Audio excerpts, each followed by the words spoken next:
is the Usual Suspect 6 50-50 draw. Buy your tickets now for your chance at winning half the pot. Cash App, $, Usual 50-50. Tickets are on sale for $10 for one, $20 for 3 tickets, and $50 for 10 tickets. Put your desired amount, name or alias, as well as your email address, and your tickets will be set. We announce the winning ticket numbers every other Friday on Supreme Beats Boxing Talk Bullshitting on the Beltway, 8:30 p.m. Eastern Time. Remaining proceeds will go directly to the LDBC meet and greet in Las Vegas. Shout out to the LDBC, and remember, it's a Usual Suspect day. Y'all know what it is. It's the Find the Boxer game. Purchase a box for a chance at winning $500. One of 54 boxes has a missing boxer inside. Purchase your box or boxes by Cash Apping $, Usual 50-50. Include your box number, name, and email address. Your box number will be confirmed and sent directly to your email. Each box is $20 with a 1 in 54 chance of winning. Remaining proceeds will go directly to the LDBC meet and greet in Las Vegas. Shout out to the LDBC, and remember, it's a Usual Suspect day. To live is to risk it all. Otherwise, you're just an inert chunk of randomly assembled molecules drifting wherever the universe blows you. Come on, everyone. Keep healthy, keep healthy. Come on, everyone.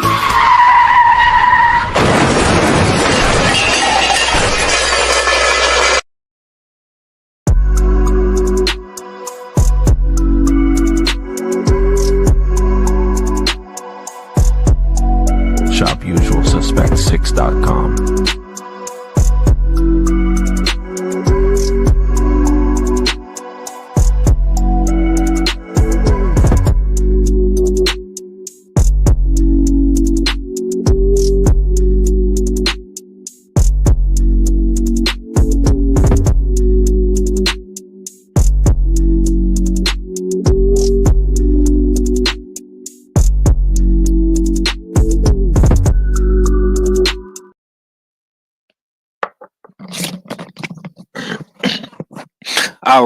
All right. What's good, YouTube? Shouts out to the entire boxing community. What's cracking with it, Fight World? It's your boy, 503 Line. Hard Hitter Sports and Entertainment. It's US6 Sunday, Usual Suspect Sundays. This is the recap. Hot boxing topics, man. We get into everything that's going on in and around boxing. I see y'all in here early today. Y'all pulled up real quick, real slick. You understand me? You understand splash me? You know what I'm talking about? Yeah. I see y'all. Man, before I get in the comment section, be sure to go shop usualsuspect6.com. That is the website. Get your drip. Also, be sure to go get your tickets, your boxes, find a boxer game, Usual 50-50 draw. We just did another winning Friday on the Beltway. My boy D-Man got, you know what I'm saying, for the second time. We socked it to his pocket like a rocket. And my boy up out of here. You understand me, man? I'm telling y'all, man, the more y'all play, man, the more y'all will win. If you don't believe me, you can ask D-Man. You can ask Tay. You know what I'm saying? You can ask everybody that's out here winning. I mean, you know what I'm saying? It's everybody's getting money. You know what I'm saying? At this point, I'm not even much going to hold you. If you don't believe me, man, ask around the community, get in these chats, man. And boys is getting his sock. Boys is getting his sock to their pocket like a rocket. You understand? Just throw it in the bag. That's all you got to do. But in order to get the bag, you got to play the game, man. And if y'all, I'm telling y'all, man, don't sleep on that Find a Boxer, man. That Find a Boxer game, bro, who if we get all of the boxes bought, bro, you're gonna get $500. $500. This is why you need to play. This is why you need to play Find a Boxer. You're gonna get $500. I see people do $100 giveaways, maybe $200 giveaways, but $500 in your pocket, socking it to your pocket like a rocket, putting it in the bag. You'll be a damn fool not to play that game, man. $20 can get you 500. And if we reach our goal, and I really want us to reach our goal, man. If we reach this goal, bro, we're gonna pay for somebody to come to the meet and greet, bro. We're gonna pay to get somebody to come to the meet and greet. So everybody be like, "Oh, I couldn't make it. Oh, I'm broke. I don't have any money. Oh, my kids, my boyfriend, he left me with all the bills and responsibilities. My girlfriend left me." Don't worry about it, man. LDBC, we got you, baby. You still gonna be able to come to Vegas and have a good time, man. You know what I'm saying? It's on the fam, man. Don't worry about it, man. But we gotta reach them goals, man. We gotta keep playing. Usual 50-50 draw. We gotta play Find a Boxer, man. We gotta get this money, man. We gotta get this money, man. All we gotta do is keep consistently playing the games, man, and the money will start coming in. And it'll just keep stacking and stacking and stacking and stacking. You understand me? Um, salute to my boy Kano. I see you, D-Man Jr., Big Joe. My girl Cam is up in here. Oh, you say you bought you some Texas drip. I appreciate you, Tay Tay. D-Man say, I'm gonna find that box out in a minute. I want that bread too. Hey man, yeah, man. D-Man know it's real, baby. D-Man know it's real. You know what I'm saying? Who knows, man? We might go get a if we win this, if we hit this goal, this 5, we might go send a bus down there to Kano, man. So Kano can bring his ass to the meet and greet, man. You know what I'm saying? Yeah. What's going down with it? Act, how you doing today, bro? Nah, I ain't shit, bro. Chilling, man. What's good with you, man? Ready to talk some boxing, man. What we talking about? Man, we talking about I was talking about the tickets in the Find a Boxer 50-50 draw. Did you get your 10%, brother? You know what I'm saying, from D Man? Because I know you his Nah, manager. nah. D man. I'm gonna stop being his manager because I rigged it for Texas to win because they always talking about I hate on Texas. So I figured, you know what? Let me let Brent Fox win, and then let me let D man win, and then let me let D man win again.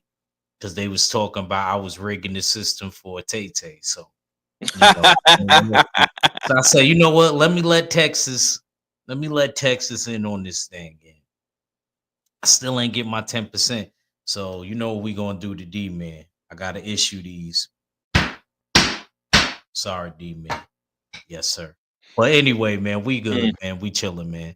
About to eat some jerk yes, sir. chicken later, man. So yeah, man. Mm. Yeah. And that sound, yeah.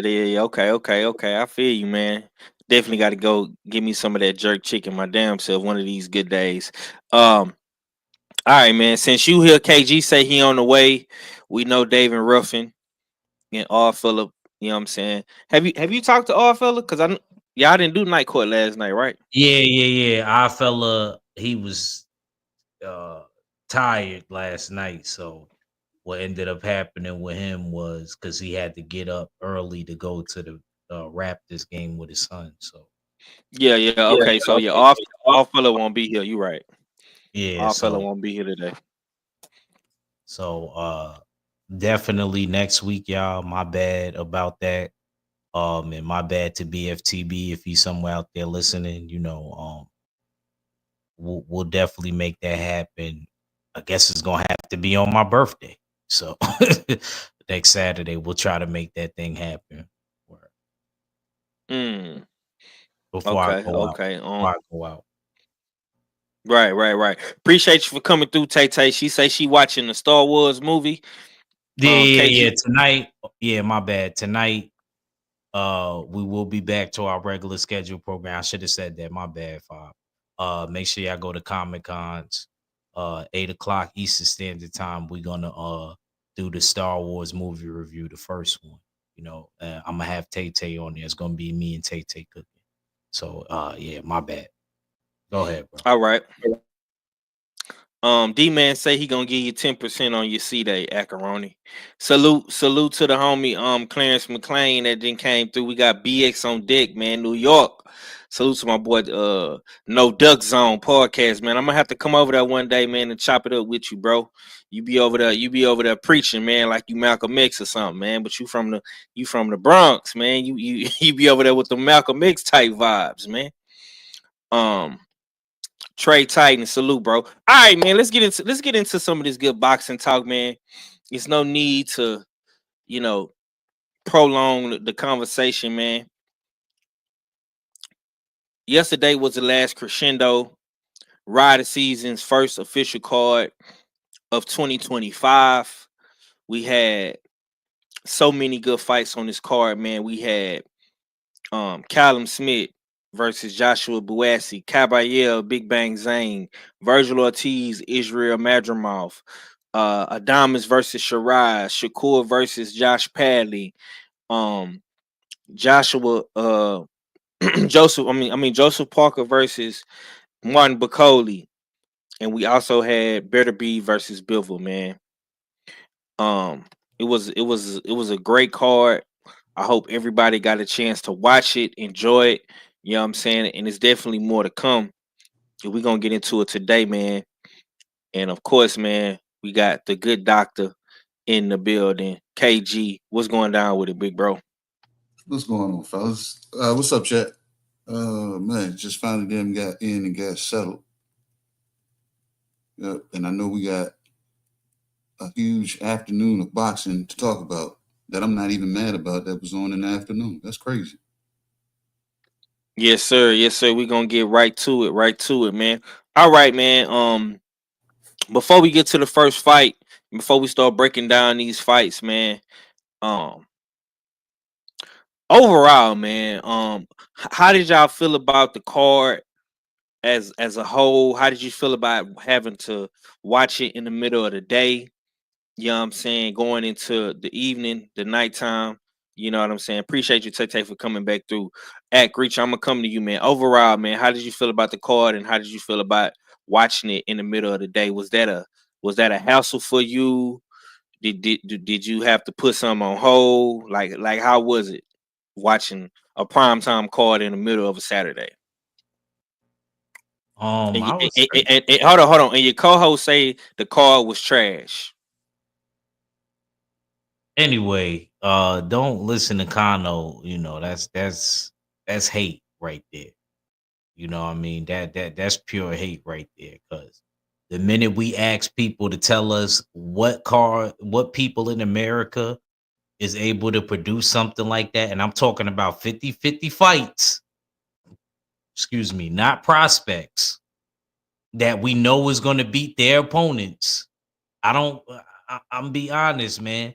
I don't care about them showcase prospect joints like that. I only go to see one fighter. See, with this card, I was looking at what was happening with both fighters, whether it was Joshua Buatsi and Callum Smith, whether it was Beterbiev and Bivol, whether it was not Josh Padley and Shakur, but Bacoli and Joseph Parker.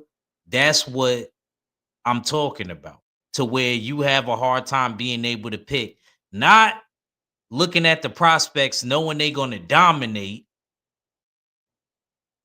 and being like, yeah, I expected him to do that. What round the prospect? I like being able to have controversy amongst my brothers and being able to be like, oh, you know what? I don't know who's gonna win this one. Five got this one right, but he got these two wrong, or you know what I mean, vice versa, or Ack and KG picked the same with this fight, or Ack in 503 pick the same. I like that. We don't do that on the prospect cards. We all pick the same thing. I don't like that. It's not fun that way. Knowing who's going to win. So keep doing what you're doing, Turkey. Don't listen to the grumpy old man Kano until somebody else is producing a stat card like this where it's 50-50 fights. And I'm talking about outside of Saudi because that's all where we gonna get it from. I don't want to hear no complaining. I don't want to hear no complaining. Yeah, I said it, Kano. Yeah, I'm banging the gavel on you. Yeah. So when somebody else in the States could do that for me and give me 50-50 fights, I'll be fine. This card was great. I had no complaints. It didn't mess me up. I did have to make a move during the Shakur fight because I knew who was going to win that one. He said, I got a gavel too. And that was probably the only fight I knew I was going to make a move for because, I just wanted to get something to drink or whatever. I didn't have no water. I needed more water, So went out, got the water. But the fight played out like I thought outside of him getting the stoppage. Outside of him getting the 9th round stoppage, the fight played out. And I'm not going to break down the details. I'm just talking about the overall card. Shout out to Turkey Al-Sheikh, man. Keep doing what you're doing. Keep doing what you're doing, bro. This was a great card. Almost everybody I know, even my sisters, was watching this card. And they don't watch boxing. They only watch college basketball, who I'm missing Juju. 503 is lucky I love him. Because I was just watching Juju on FS2. You know what I mean? Watching the game, you know what I mean? But my mans went live, so I had to support my bro. You know what I'm saying? But yeah, man, that's all they watching. That's all my sisters even. I can understand my brothers, but my sisters was watching this card yesterday, man. Ain't no card in America. They ain't watching a prospect card, Bob. I'm gonna keep it real with you. Only prospect they know. Guess what prospect they know? I'm gonna end it on this 503. Guess what prospect my sisters know? Take What one they who? guess. A prospect that fought on the card last night. No. Not on the card. I'm just saying out of the prospects that's doing their things now. Guess what prospects? Shushu? Nope. Shushu ain't no prospect. He a contender now. Abdullah? Nope. Damn. Carmel Motrin? There you go. My older sisters know about Carmel. They don't even know who Abdullah Mason is. They know who Carmel is. Just keeping it real. Oh man, D-man, don't come up here with that, man. He say Conwell a prospect? Conwell is not no prospect. He a contender. We got to start being able to separate who's a contender now. Abdullah Mason ain't even a prospect no more to me. He's a contender. He's like ranked now. As soon as you get ranked, I'm not calling you a contender no more. Okay. KG, let's slide over to you because I hear you ad-libbing in the background. What was your thoughts overall about the card, man? Did you enjoy it, and was it a hassle for you to watch this card in the middle of the day? I know you got daddy duties 24/7, 365. So how was this for you? Like, are you the type of guy that likes to watch fights at nighttime, or you don't mind watching a fight in the middle of the day? Somebody said this to me, so I'm stealing it from somebody. It might be one of y'all. You know what I'm saying? Whoever said it to me. It kind of reminded me of Saturday football, college football. Right. NFL Sunday. I think that was red. Yeah, whoever said it. You know what I'm saying? I stole it. It's mine now. But yeah. You can't have it back. But yeah, that's what it felt like. And then you know something else, Five? I didn't fall asleep. So I'm not saying I'm shifting from, you know what I'm saying, primetime boxing at night, you know what I'm saying, what we're used to afternoon. But at the same time, if it's a card like this, I was awake. I was awake from I was on the phone with At right as the card was about to start. You know what I'm saying? So me and them Act was in it from the jump. Calvin Smith and then Joshua Buatsi. Good fight. You know what I'm saying? And the night went on. If y'all was backstage with us, y'all would hear me say after every fight, that was a good main event fight. Or that was a good co-main event fight. You know what I'm saying? Because the way these fights damn spelled out, Carl was not trash. You know what I'm saying? Anybody that, you know what I'm saying, I guess that sees it that way, you know what I'm saying, might want to seek LASIK eye surgery because it was a good card, bro. You can't deny it. We had 50-50 fights. Only damn thing you didn't have was devastating knockouts. And the thing is, it didn't even matter. You get what I'm saying? It didn't matter because we had back and forth fights. You had fights that you thought was about to be won, and then a round would end and come back, and the other fighter then turned it back on. Back and forth. It was a lot of back and forth fights. Fights that we thought, yeah, this dude should blow this guy out. And they end in draws and stuff. You know what I'm saying? So things of that nature. This was a good fight. Good fight card. Good energy in the crowd because of the conversations that I know Five gonna bring up. You know what I'm saying? When we get to the hot boxing topics at the end of this segment. You know what I'm saying? I already know what clips you got. I don't know, but I think I know. You know what I'm saying? But yeah.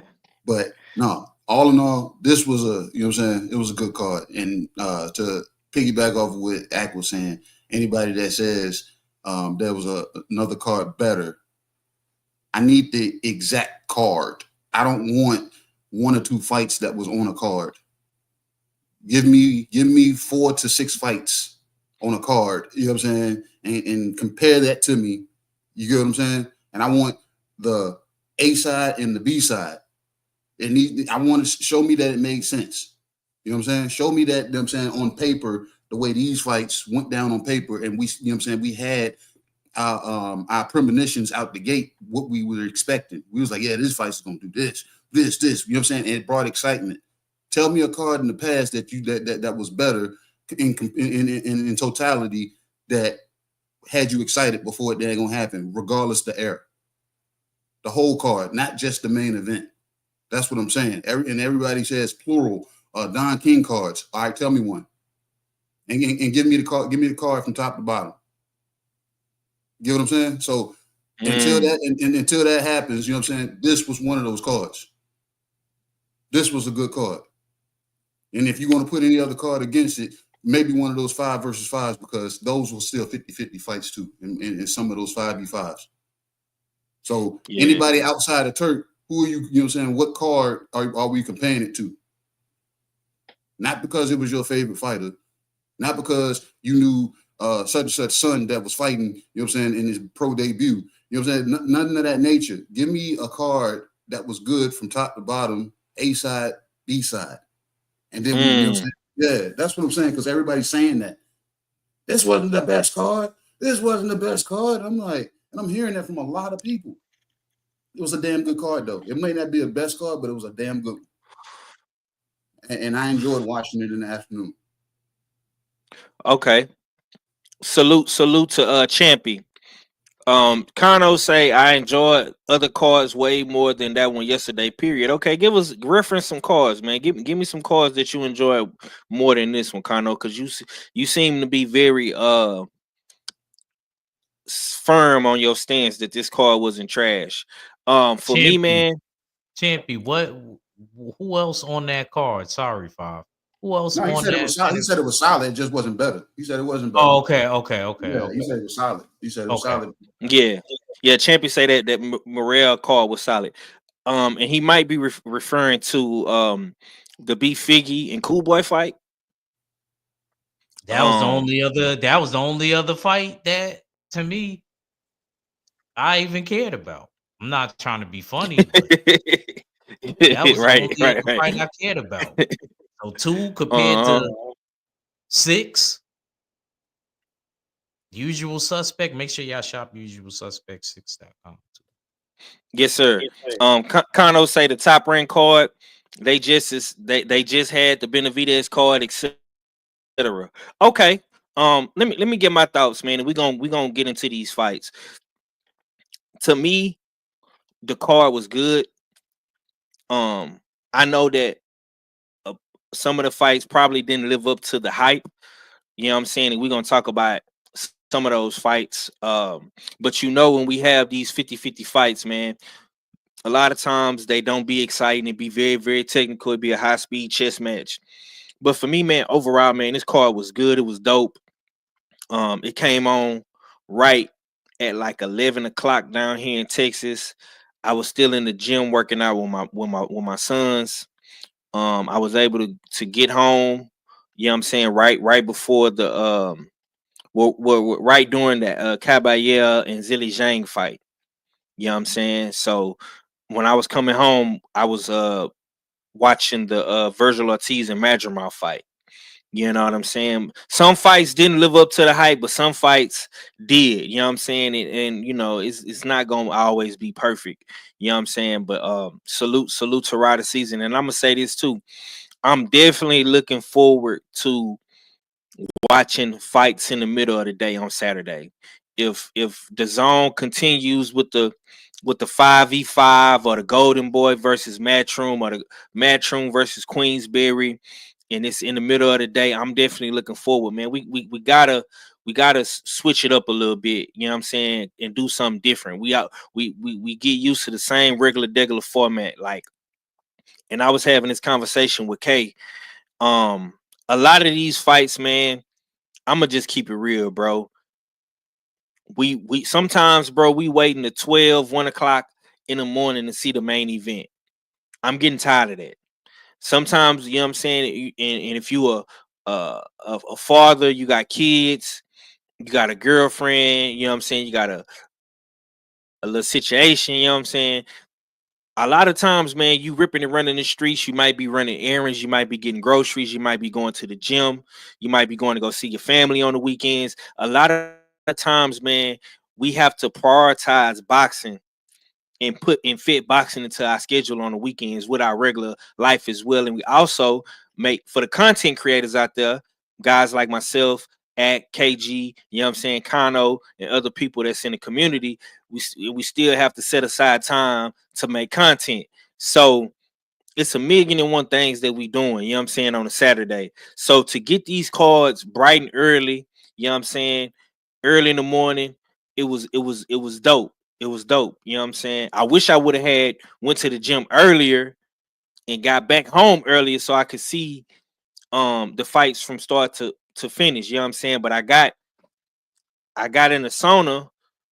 Then I came back to the crib, and by the time I got back to the crib, the Caballero fight was already over. I had to go back and rewind and watch the highlights of that fight. You know what I'm saying? So salute to Caballero. All right, man. Let's salute to my homie JDM coming through, man. This was this is usual suspect Sundays, man. Hottest boxing topics, man, coming from the suspects.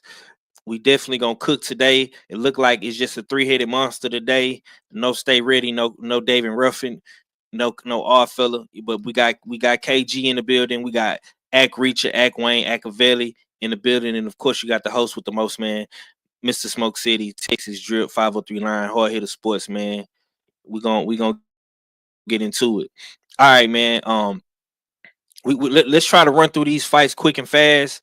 You know what I'm saying? Just give me your breakdown and what you want to see next, and we can keep it pushing because I definitely want to get into some hot boxing topics like KG was saying. Ack Richard, first fight, you pick right, and you pick Callum Smith to beat Joshua Buatsi. But before you give your cook on that, let me go ahead and eat my crow because I got that one wrong. I'm so tired of being fat, but I keep on eating snacks.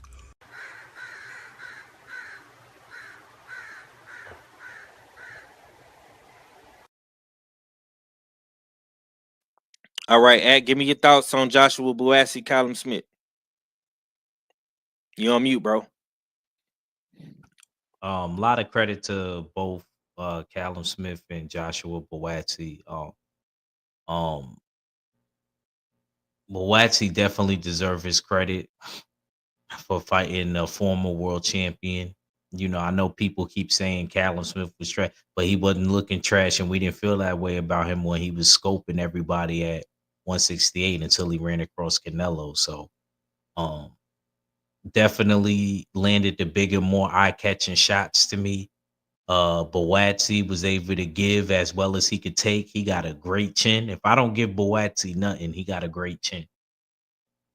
A straight dog in him. I think that he'll give a lot of people tough scrap. Somebody was saying David Morale versus him next. I mean, I'm cool with that. Or even him versus Anthony Yarr. Anthony Yarr want that smoke. So not gonna be long winded. It was just a lot of credit. I really want to go into detail, but I get you, bro. I don't want to be here all day and all night. And I feel like if I really start breaking this thing down, I'll be here to the Ming Dynasty. Come back again. So I'ma just say good outing by both of them. That might have been my fight of the night. As far as back and forth and even. If you want to say who was Flash versus Reverse Flash, I think that was it right there.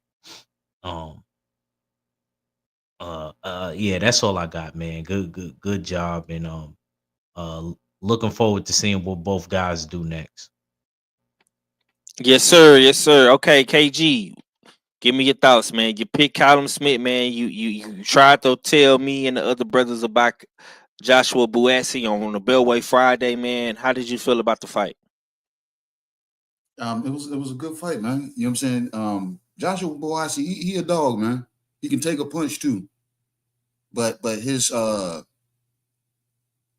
reasoning for I want to say not winning this fight, he didn't have another dynamic to him. Like he couldn't change it up, you know what I'm saying? Because once damn Callum Smith started landing that 1-2 on him, and then I started seeing it'll be a 1, hesitate with 2, shift, throw the 2. And Boatsi couldn't pick up on that. You know what I'm saying?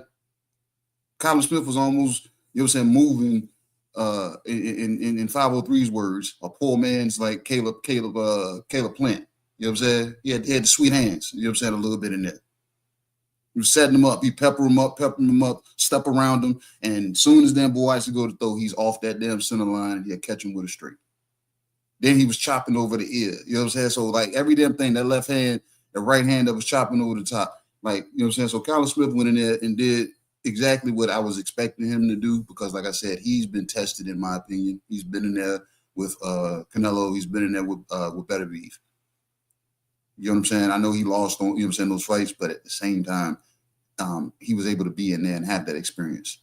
And Josh Boasi shouldn't hang his head. He just needs to go back to the lab and get Virgil Hunter to them, you know what I'm saying, add another dynamic, you know what I'm saying, because I actually heard Virgil get loud in that fight. He wasn't the boxing whisperer. You know what I'm saying? So Boasi's going to have to go back to the lab with Virgil, and Virgil's going to have to take that tone that he had in the fight and bring it back to the lab with him and say, hey, we need to add another dynamic because you got something with you. We just got to find it. So that's what I got. You seen Liam yelling at him, Five and KG? Mm-hmm. He gave a roundup. That last round, he said something to him. Brother, that's what I'm talking about. Yeah, that last round. Motherfucker. I heard him cursing. Like, that last round, he said something, and Callum nodded his head. Callum nodded his head, and he went in there and caught, you know what I'm saying, caught him with a jab coming out in that last round. You know what I'm saying? So, but yeah, good fight, Five. It was a damn good fight, man. I'm gonna just keep it basic and simple, bro. Callum Smith outworked Buatsi in every aspect of the fight. He outpositioned them, he outmoved them, he outlanded him, and he just had more willpower. I felt like Buatsi was the more skilled fighter, but Callum Smith proved me wrong. And KG and Act, man, they proved to be right. You know what I'm saying? And see, that's the thing about the suspects, man.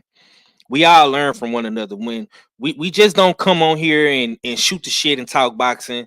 No. When my brothers is giving they pick'ems and we having these conversations throughout the week, whether it's on the Jab Jamboree, whether it's on the Beltway, whether it's on my platform, wherever we at, we on 78 platform, Drew, wherever we at, bro, we learning from one another. You know what I'm saying? I tried to give Buatsi the benefit of the doubt. I thought Callum Smith was damaged goods. He has been through a shitload of tough fights, and I thought the younger, fresher guy would take advantage of that. He had his moments, man, but I just don't think he had another gear to shift into to get him to that point. Um, that right hand from Callum Smith was landing at will. The body shots was freezing Buatsi in his tracks. And honestly, he just did enough to not get knocked out, in my honest opinion. But salute to Callum Smith, man. Um, I would love to see Callum Smith, get a big fight back on Rider season. I know Joshua Buatsi and Anthony Yard was supposed to fight. I don't know how that's gonna work out. We're gonna see what happens moving forward, and it is what it is. Champy say shouts out to the Smith boxing family. They got respect in the boxing game, no doubt, man. Yeah, they family is legendary. They legendary over there in the UK. You know what I'm saying? That Smith family, for sure. You know what I'm saying? They didn't did some great shit in boxing, for sure. Salute to Callum. Okay, let's get to the next fight. Ajay Caballero versus Big Bang Zhang. And I don't think nobody has to eat crow on this one besides Mr. Cadillac Red, I was who just is about to say. yeah, who's missing in action per usual. You know what I'm saying? But we're gonna keep the show rocking and rolling. Act Reacher, what's your thoughts on Ajay Caballero, man, getting that 6 round stoppage over Big Bang Zane? Ajay Bayel is that dude, man. Ajay, because he showed me another wrinkle in his game. He got clipped. What was it? The 5th round? He got clipped like the 5th round, got dropped, got right back up, and got right back to work. That is the makings of a world champion, ladies and gentlemen. When you could go down, and now I'm being serious. I know we always joke around and clown around, but I'm being dead ass, like we say in New York. He's a serious threat to anybody in the top 10. Ijit Kabayel is that dude. How he worked the body and he stayed there and broke freaking Zilly Zhang down. It was masterful. I wish more heavyweights applied body work because, man, that was all important. And this is exactly why all of us picked Ijit Kabayel, because he's been showing improving. I gotta give Ijit Kabayel so much credit and respect. I'm so happy for him. I'm not gonna lie. If Usyk and the Triple D rematch, him and Joseph Parker need to be on the undercard. I think they both should get their title shots, but I'm just saying, if the fight ends up being made, Daniel Dubois and Usyk too, I think the definite winner should get that shot for all them belts. You know what I mean? I don't think they deserve one belt. That type of performance, he deserves to go straight up for undisputed and have all the belts. So I think if Triple D and Usyk fight again, I want to see Idjit and Joe Parker on the undercard. That's all I really got on that. I'm not going to be long winded. Like I said, we're trying to move through this. Yeah. Appreciate you, bro. KG, give me your thoughts, man. Caballero, Big Bang Zang, man. Good back and forth fight. This fight definitely lived up to the hype. And once again, the good doctor was absolutely right, man. How did you feel about this one? Pink belly. Pink belly. You know what I'm saying? Joseph Parker and Ajay Caballero has showed everybody the blueprint to Zilly Zhang to nullify the Big Bang power, Chinese power. You got to weather the storm early, and then you play his chess. Joseph Parker played his chess and went up top. Ajay Caballero played his chess and played the body. And the body work that Ajay was able to distribute didn't take a lot of effort. A lot of short punches. Because once he stepped inside of Zilly Zhang's damn chest, Zhang couldn't load up. He couldn't take the step back because Big Bang came in and did something that's outside of himself. He showed up first 2 rounds trying to throw punches, trying to throw a lot of punches. And Ajit was like, bro, I got to weather this because he got clipped. And I ain't even bothered to worry about the knockdown because the way he got back up and proceeded to go back to work, like Axe said right after. So it was just like a slow squeeze, man. Slow squeeze. Chopped down the Great Wall of China and left a hole in it. Had the big man go down, and yeah. That was the first time Zhang has been stopped, right? Yes, that is. Yes, that is. Yes, that Put is. him on a shirt. Yeah. Nah, see, when you say put people on the shirt, then Five, I be thinking people got to get put on their back. This big man. Yeah, I'm went down thinking of there. them getting scoped. Yeah, getting stretched what I out. mean? That's a shirt right there. That's what the Well, we'll essays talk have about when a they paint- shirt later when we That's get the to the essay. later fight. That's what the essays do when they put paint the mural on the hood of the car. You know what I'm saying? How you stretched out. You know what I'm saying? So yeah. So, but no, he went down on the knee. You know what I'm saying? Because if he had went down, they probably would have had to get a stretcher to get his big ass up out of there. You know what I'm saying? But no, he took down a good piece of the Great Wall and exposed. You know what I'm saying? But at the same time, not really exposed because Zhang is an old damn guy. So how much life in boxing does he really have? You know what I'm saying? But he's a great gatekeeper for guys like an Ajit Caballero to test out what he's capable of, because we know what Zhang is capable of, was capable of. You know what I'm saying? But yeah, good fight. And I got that one right too. Yeah, man. Okay, salute to my boy Felix Nunez, Mr. Craig L. Get It Off Your Chest podcast, man. I see y'all boys dropping that new merch, man. That podcast department merch, man. I see you, baby. Y'all looking good over there, man. Definitely gonna have to cop me one of them joints, man. I see my boy Felix in the building, Jersey. Let me say this, man. Caballero is the number 5 heavyweight in the world right now. He should be number 4, taking Zhilei Zhang's place with a good win over Zhilei Zhang. Ajay Caballero is number 3 in the WBO. He's not ranked in the IBF. He's number 1 in the WBC, and he is number 6 in the WBA. So Ajay Caballero should definitely be considered for a title shot real soon. I don't know if he's gonna fight Joseph Parker for it. I don't know if he's gonna become the mandatory for Usyk. Him being number 1 in the WBC. You got Bacoli right there, number 4. You got Okoli at number 3. How the fuck did Okoli get to number 3 like that? Anyways, Joshua at number 5, Fabio Warley at number 6. So there's some good fights out there. I mean, you got Moses at number 5 in the WBA. Caballero is number 6. Fabio Warley is number 1 in the WBA. Coley is number 2 in the WBA. So this, like, listen, man, this era of heavyweights, man, and most of these guys are across the pond, overseas, international. You know what I'm saying? This era of heavyweights is very, very interesting, man.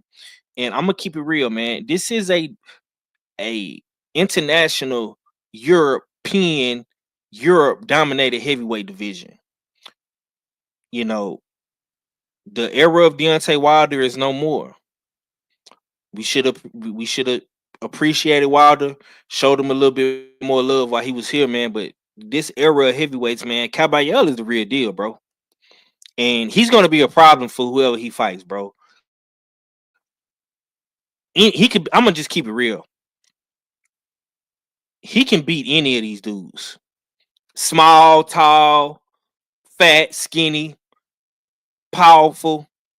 You know what I'm saying? One punch knockout power. He can beat all of these dudes, man. It's black or white, goddamn it, don't matter. Black or white, brown, it don't fucking matter. He can beat them all, bro. And I'm not gonna be surprised. I wouldn't be surprised if Caballero is a champion in the next two to 3 years, or maybe in the next year or two. I wouldn't be surprised. After he scoped Uncle Frank, I was sold. Mm-hmm. I was sold because you know what I'm saying. Don't, first of all, it, it's so hard to beat a Cuban boxer, let alone knock him out. And he did that. You know what I'm saying? So salute to him. Okay, man, Felix Nunez, you seem very, very um stern on your position. You know what I'm saying? You've been persistent with this whole kid Schofield. The Sixers claim Floyd Schofield jersey don't claim him. Well, of course you don't claim him because he's a loser. What you know, the East Coast don't like associating themselves with losers. So you wanna throw your trash down south. You want us to come scoop up the y'all trash, right? That's what He you want to moved there do. when he was 2'5". Cut it out. Listen, brother, I understand everything that y'all trying to do. You can't pull a fast one on me. Um, does Texas claim Floyd Schofield? That's a good question, man. Yeah, we claim Kid Austin. We claim him. You know what I'm saying? We'll take the unnecessary baggage that y'all don't want. You know what I'm saying? I'm gonna say this too. I don't want to see you in nobody chat talking about he from Jersey no more. Since Jersey don't claim Kid Austin no more, I don't want to see, because I'm gonna block you. I'm gonna get you. I'm gonna get you, Felix. I'm gonna time you out if I see you talking that Kid Austin from Jersey shit. I seen you come in 78 chat the other day with that BS. You know what I'm saying? But after the fuckery and the shim sham, they pulled. Now Jersey don't claim him. So keep that same energy. You know what I'm saying? Because I'm gonna clip this. This is gonna be clipped, and I'm gonna have this stored away for a rainy day. You know what I'm saying? We'll take Kid Austin. It's cool, bro. You know what I'm saying? Kid Austin he Kid Austin still got time to redeem himself. Kid Austin is only like 21, 22, 23 years old. He in his early 20s, man. He got time to Yeah, he redeem like himself. 23. But He like 23. yeah, yeah. So he got time, bro. He got time to redeem himself. And if he redeem himself and make it to the top, don't try to spin the block, Felix. Don't try to spin the block. Because he is Kid Austin and he from Texas. You happy? Is the East Coast happy with that statement? Can we move No, no, on? no. Yeah, we'll take that. Felix said he gotta claim him though, because he got Dominican in him. No, no, no, no, no. See, and that's another thing you East Coast city slickers try to do. Cause oh man, well, you know he Dominican five. You know my uncle is Puerto Rican. You know I got a cousin that's Cuban. No, no, no, no, no, no, no. Is you on the bandwagon or you ain't? Cause see, Act be trying to do that same shit. See, I talk to an East Coast nigga damn near every day. So I know the games that y'all like to play. You know what I'm saying? 1 minute you don't fuck with him and you don't like him, but man, well, he Cuban, man. My daddy is Cuban, man, and my mom is Dominican, man. All that old slick New York shit y'all be trying to do, man. Either you with him or you ain't. You know what I'm saying? You got to make your mind up, Felix. You giving me confusion right now, fam. All right, moving right along. Oh man, this is gonna be good, good, good, good, good, good. Oh man, I'm finna pop some shit to these niggas, boy. Let me cut my camera back on. Virgil Ortiz, Israel Madrimov. Oh yeah, oh yeah.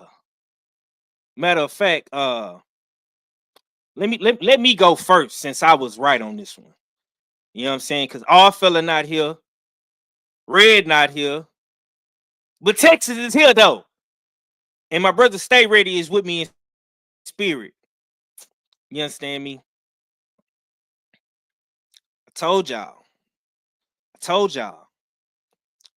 You know, let's just do a little quick history lesson real quick. So Texas has been under a microscope, a telescope.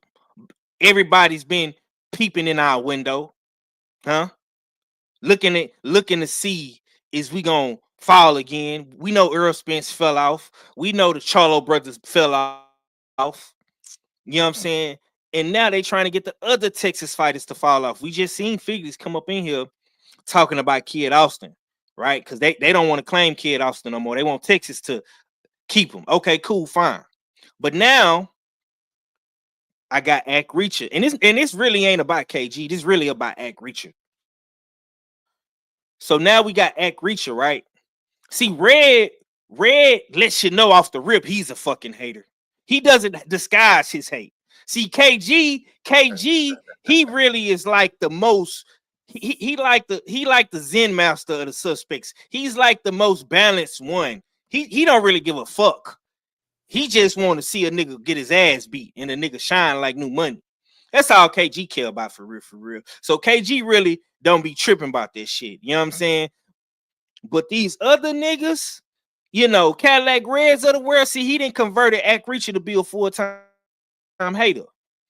You know what I'm saying? So when we was in Atlanta, right, we go back to 7-8 Hotel. We watching a fight in 7-8 room, and everybody was up in there. Oh, these niggas had a ball, boy. These niggas had a ball.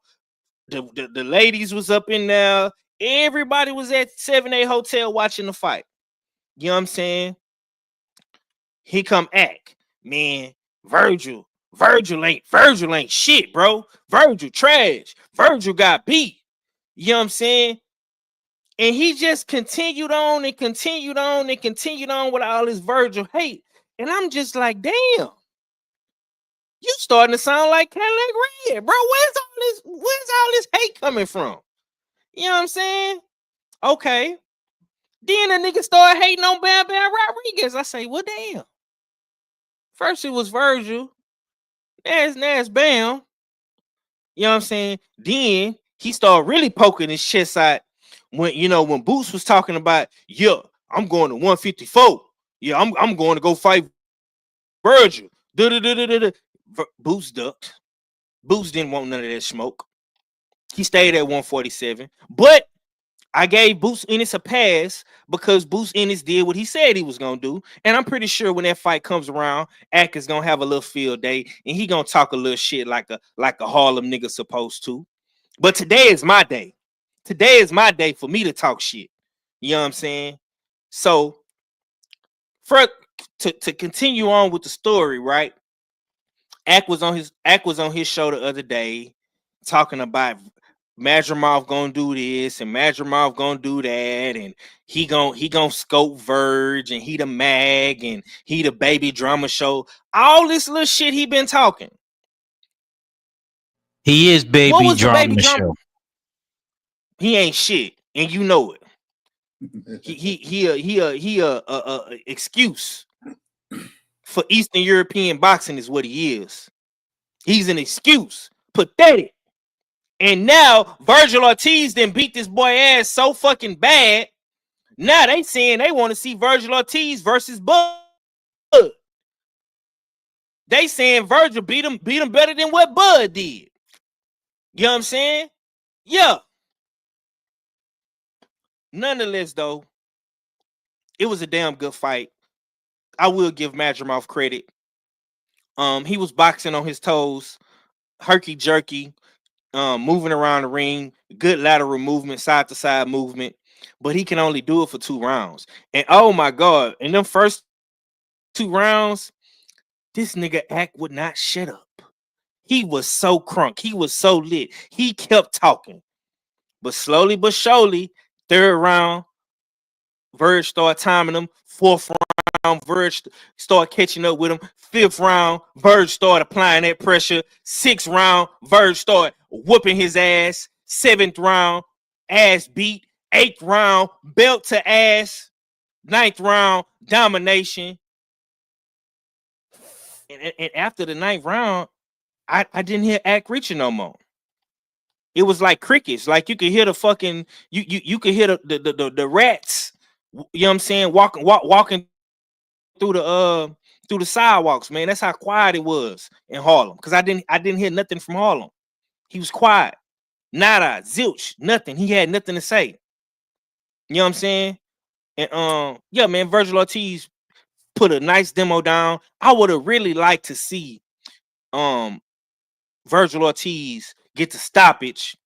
But it was a whole lot of dirt, and I'm finna let KG cook on this. But it was a whole lot of dirty tactics being done in that fight to prevent my man from getting a stoppage. My man was trying to knock this boy out. Madrimov was headbutting, he was elbowing, and also he kept fucking holding. Now the referee warned him like 3, 4, 5 times to stop doing it, but he kept doing it, and no point was never taken away from Madrimov with his dirty tactics. Huh? Now, salute to Virgil Ortiz. I want to see Virgil Ortiz move on to bigger and better things. And let me say this too. When you get your ass beat, bro, take your ass whooping like a man, bro. Don't come out here talking about some you was sick, you was this, you was that, bro. Take your ass whooping like a man, fam. If you was sick and you was hurt and you was fucked up, you should have pulled out the fight like the other niggas pulled out the fight and ducked. If you was so sick, you could have pulled the Kid Austin and got some of that duckaroni. You know what I'm saying? If you were sick, you should have did a Daniel Dubois and got the hell up out of there and didn't say nothing. That's what you should have done. But you didn't do it because you thought you could beat Virgil Ortiz. But when you found out you couldn't beat him, you had to survive, fam. You went into survival mode. You know what I'm saying? And you got your ass beat. You know what I'm saying? Let me go to KG. But before I go to KG, you got to eat your crow, brother. I'm so tired of being fat, but I keep on eating snacks.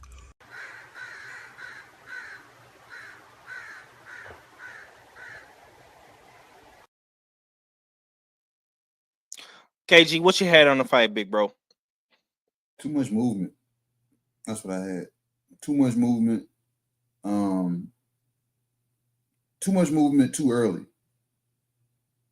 You know what I'm saying? Because now that domination and belt the ass that you was talking about, Virgil, you know what I'm saying, turned on. It wouldn't have turned on like that if Madrimov was landing some significant punches early. But all that moving and peppering and touching and moving and touching and moving and, you know what I'm saying, just, you know what I'm saying? So when it came time to actually start throwing punches, you have to slow down now so you can actually throw these punches. But since you haven't done anything significant to Verge, he's still on go right now. He's still, you know what I'm saying? And as the fight started to dwindle down, you start seeing the ring get smaller and smaller.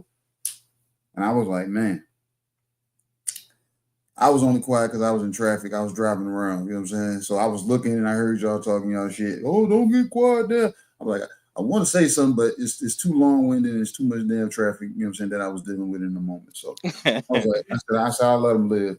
But yeah, no, shout out to Verge for, you know what I'm saying, going out and quieting the haters in I guess helping Texas, you know what I'm saying, get back on the map because of the demise of the big three that y'all once had. You know what I'm saying? So hey man, you know what I'm saying? Y'all like the Dallas Cowboys, man. Regardless of season, y'all think y'all going to the Super Bowl. So I give you that damn 5. You know what I'm saying? So you got you one with Verge. Good job. Good job. Appreciate you know it. What I say? 1 for JJ. You know what I'm saying? Yeah. See, this how they really feel. Congratulations! Oh my God. Act reacher. I teach ya. I hit him with that act reacher. Come on, 135th Street. Give it to me. First off, yeah. A lot of stuff 503 you saying is false. It didn't happen that way. But anyway, we still love 503. We still love him. He's just exaggerating a little bit. We love him to death.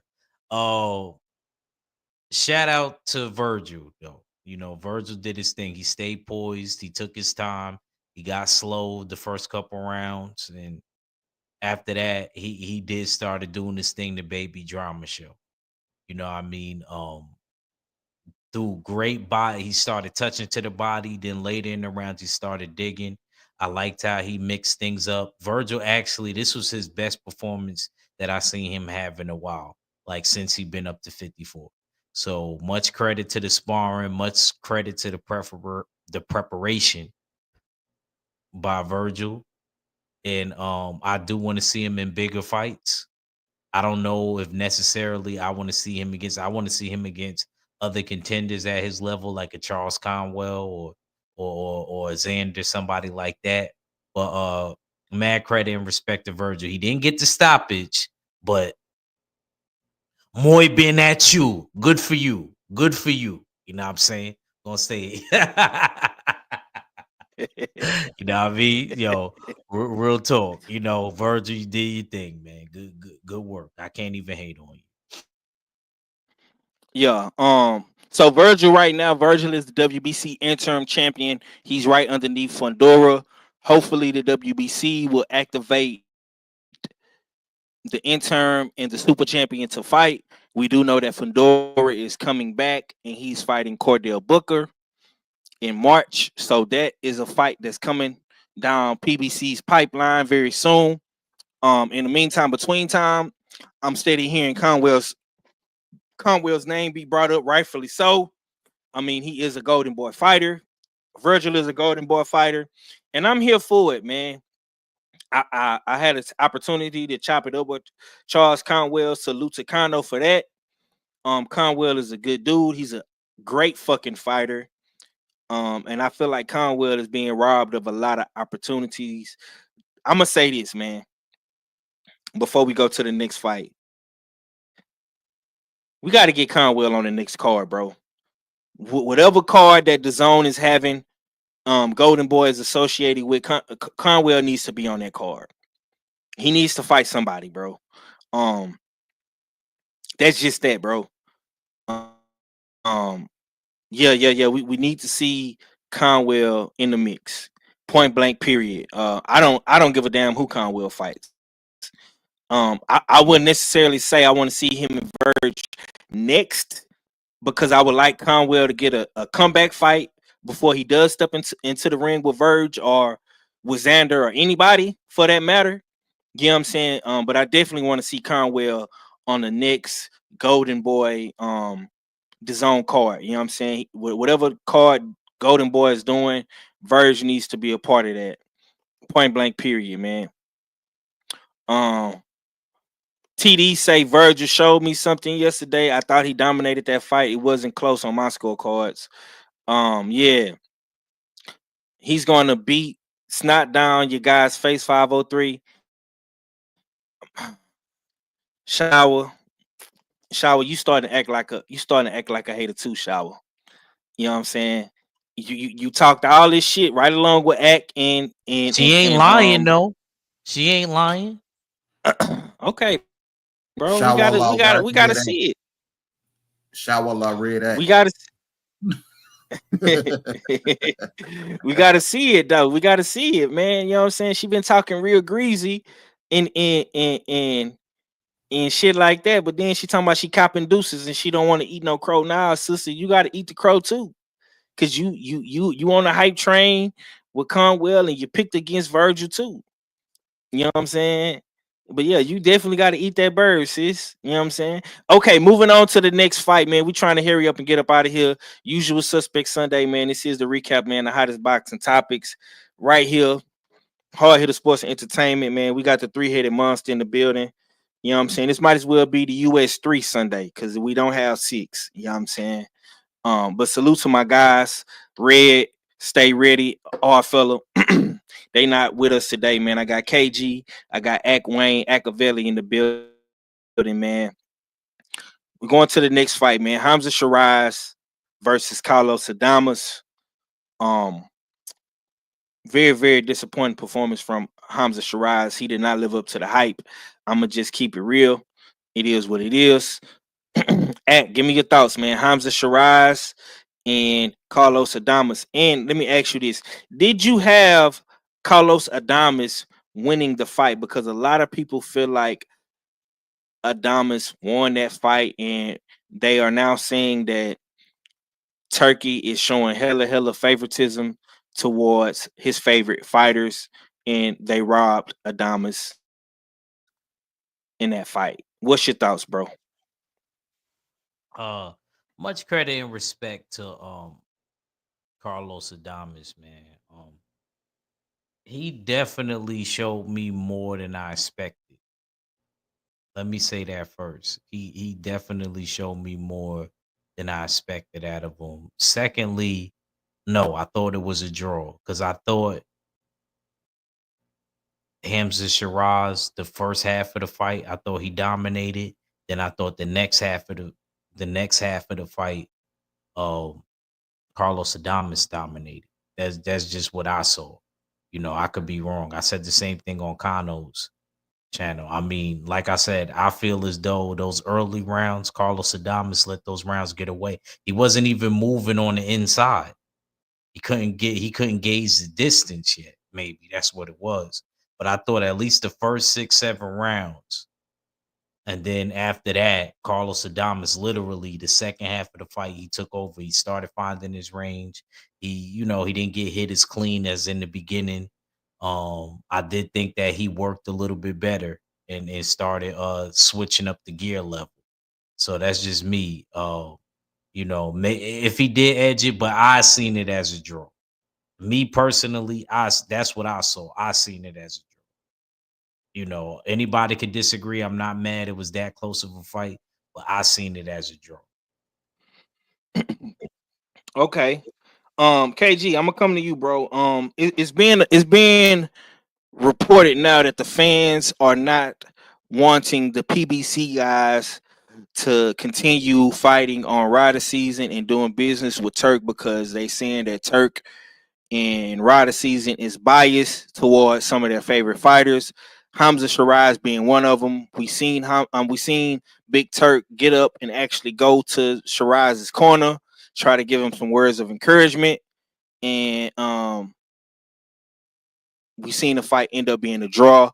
Do you feel like Adames was robbed in that situation? Was it some funny business going on with Turk and Ryder season and the scorecards of this fight?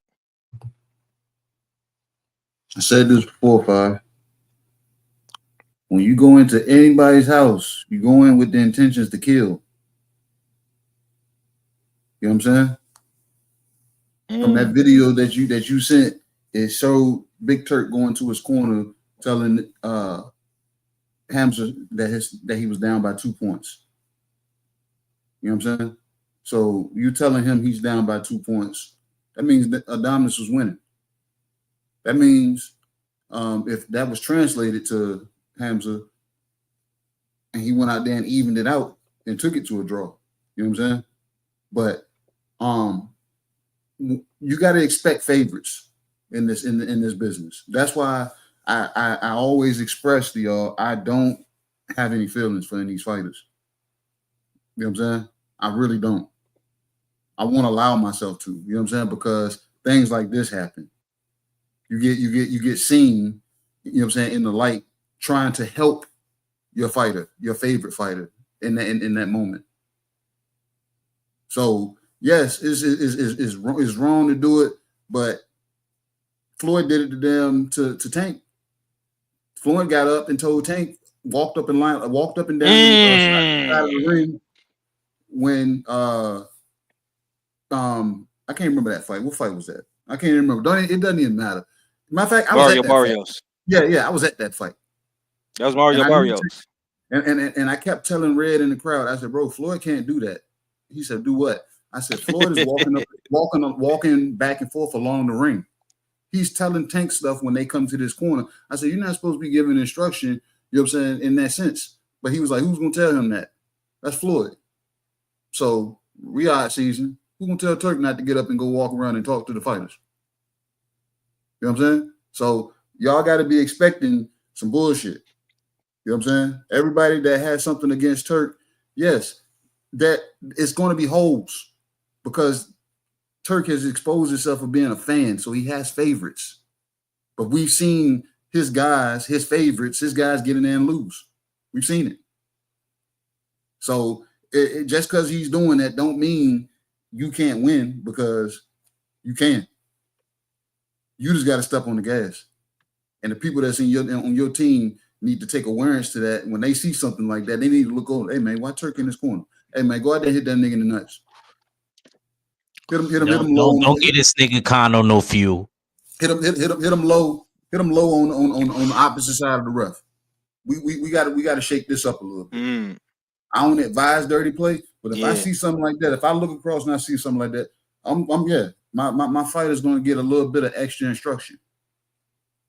You know what I'm saying? So your intention, I don't care. You go into that bitch to kill. So Carlos Adames, whether his people seen it or anybody else seen it, the objective should have been to kill anyway. And from what I saw in that fight, I was in traffic when I seen that fight. I picked Hamza Shiraz to win that fight. You know what I'm saying? But every time I caught a glimpse of that fight, looking down, I kept asking the guys in the back. I said, bro, who's winning this fight? Because in my eyes, I wanted to say Carlos Adames was winning, but I'm like, I didn't pick him, so I'm not about to give him them flowers right now. You know what I'm saying? But then when it came down to it, it was a draw. So I was like, damn. So my eyes wasn't really deceiving me for real. Carlos was actually giving it to him. You know what I'm saying? Like actually, you know what I'm saying, giving what he was getting back. So they need to run it back for real. And run it, even if they run it over there, just understand. Even if you see this video, understand, bro, when you go into anybody's house, have the intention to kill until somebody tells you that's not what we do here. You be like, no, I didn't know that. You do things until somebody tells you no. I'm going up in this junk, suited and booted, damn armor to the T, with every gun on me. If I get there and they say, hey, ain't nobody using guns here. If I get in and I see somebody still got guns on them, best believe I'm gonna have a little 22 on my ankle. So don't get it twisted. You know what I'm saying? So I'm not a fan of that, but you need to have the intention to kill at all costs. Man, good cook, man. Let me interject. I'm gonna say this. Hamza Shiraz, man, you fucked up the church's money, bro. You fucked up the Turk's money, fam. I didn't see Turk do this for anybody else but you. I know Turk really cussed for you. It's obvious, bro. You know what I'm saying? You might be from Middle Eastern descent. You're a Muslim. And you're a boxer, and you're pretty fucking good, despite what TD says in the chat about you, because he says you're overrated. I won't go that far to say you're overrated, but stuff like this, man, can't be happening, fam. We already got dudes that's skeptical stateside about this whole rider season thing, man. And like Act said, bro, you're giving them fuel to their narrative. So now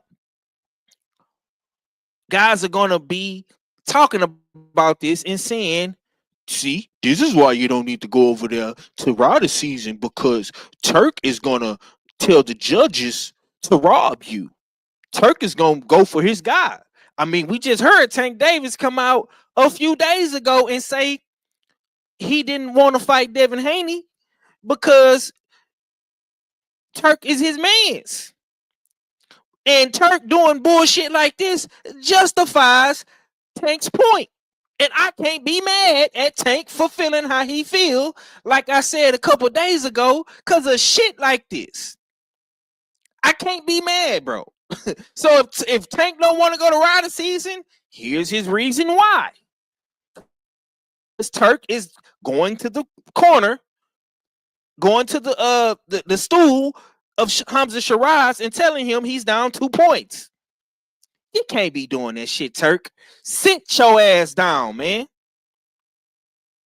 Now, KG made another good point.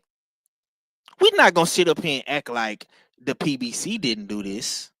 We're not going to sit up here and act like Floyd didn't do this, because he did. You know what I'm saying? He did. And I think that Hamza Shiraz, man, you let a lot of people down, bro. You let a lot of people down. You let your fans down. You let guys like myself and guys who picked you down, and females too. You let the sisters down, bro. So now you're gonna have to either try to get the rematch or build yourself back up to a title fight. Because I'm gonna just be real, bro. I think Carlos Adames did enough to win the fight. That's just me being real and trill with y'all. I think Adames did enough to win. because in my estimation, and we always say this, bro, when you are a champion and you're fighting a challenger for the belt, bro, you have to go in there and take that fucking belt. Like KG said once again, you got to go in there with a kill mindset, bro. You got to go in there and kill your opponent and take the belt, literally. Pry the belt out their hands, bro. You got to take that motherfucker. You did not take that belt from Adamas. You had to get help from Turk Al-Sheikh in a sense of him letting you know you're down on the scorecards. Now, how the fuck did he know that? Or maybe he was assuming, maybe somebody told him. I don't fucking know. But at the end of the day, we have seen Floyd do this before. We've seen, well, I wouldn't necessarily say Bomac and Bud and them did this, but we seen when Bomac told Bud that he was losing to Sean Porter. You got to be able to flip that switch, bro. You got to be able to hit that gear and go into that kill gear. Cause see, Tank Davis got that gear. Bud Crawford got that gear. Cause see, when they was notified that they was losing, what the fuck did they do, KG? They went in there and killed their opponent. They went in there and killed their opponent. When Bud Crawford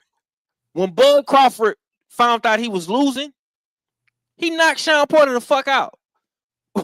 when Tank found out he was losing, he went in there and knocked Barrios the fuck out, bro. When you found out you was losing, Hamza, you just survived, bro.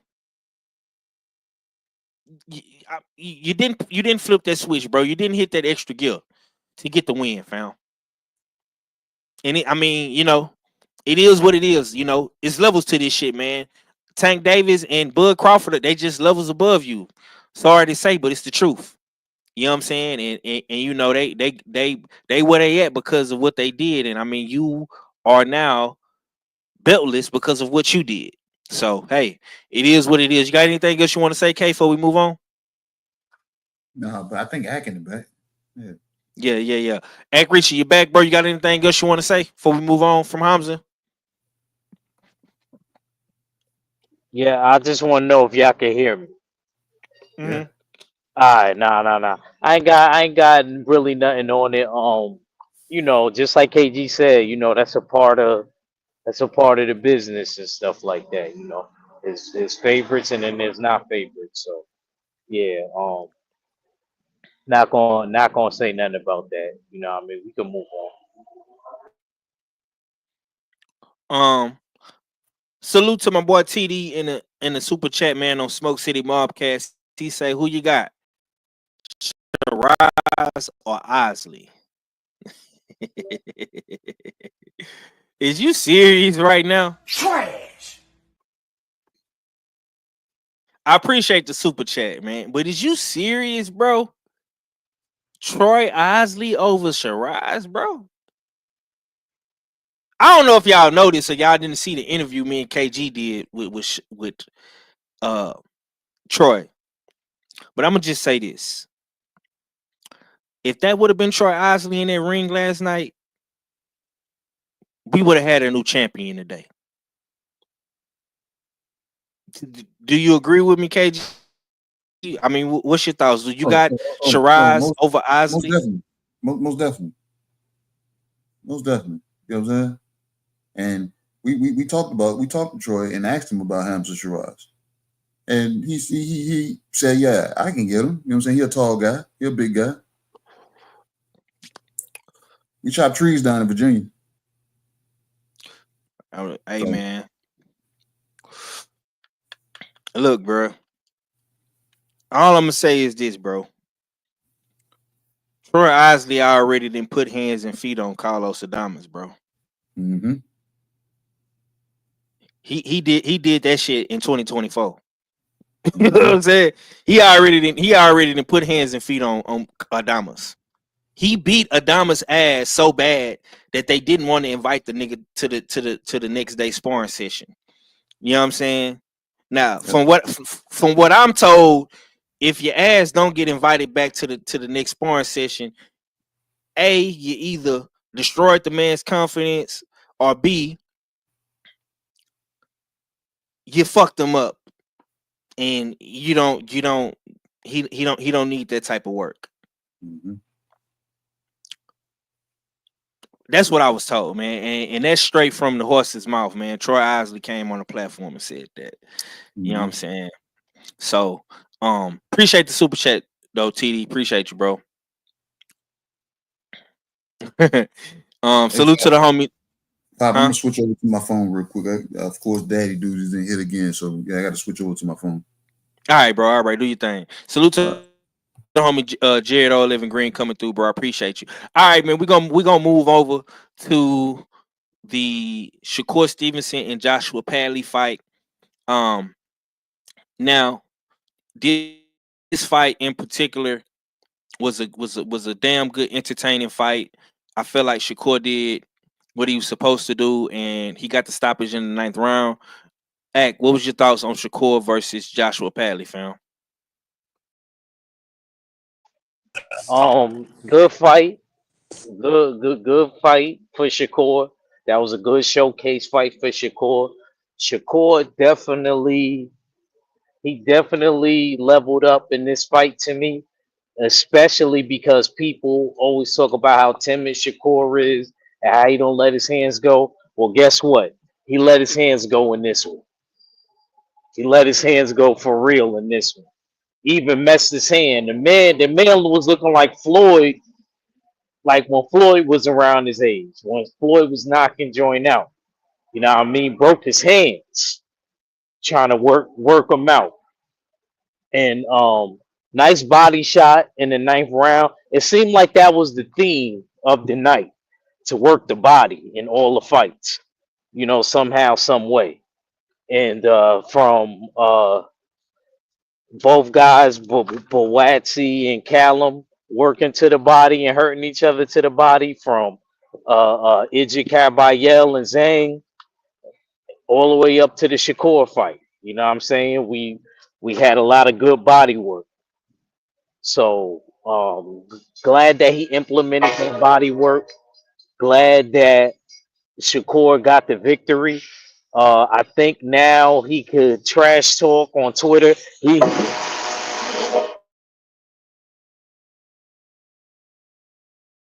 My man's Ack, he on the move. He was by the train and shit. Yeah. Shaw would say poor core. Um, I made a video about this. I appreciate everybody for watching the video and My listening. bad, my bad, Five. I was driving near a train, man. My bad. Now I heard you, bro. You good? Yeah. Okay. Uh, Now yeah, you can finish your cook, bro. Go ahead. yeah. I ain't wanted to, because I had the window down. I ain't wanted to, but anyway, yeah, man, it was just great, bro. It was great performance, and I think that he could get a Twitter free pass 503 where he could talk shit for 24 hours. No more than that, Shakur. You get a 24-hour shit talking pass because you stopped him and you pack homeboy up. So definitely credit to Shakur. I seen him and Tank had some back and forth, and cousin Frank 503 had something to say. Them Detroit boys had something to say. Our fella's cousin has something to say. Cousin Frank.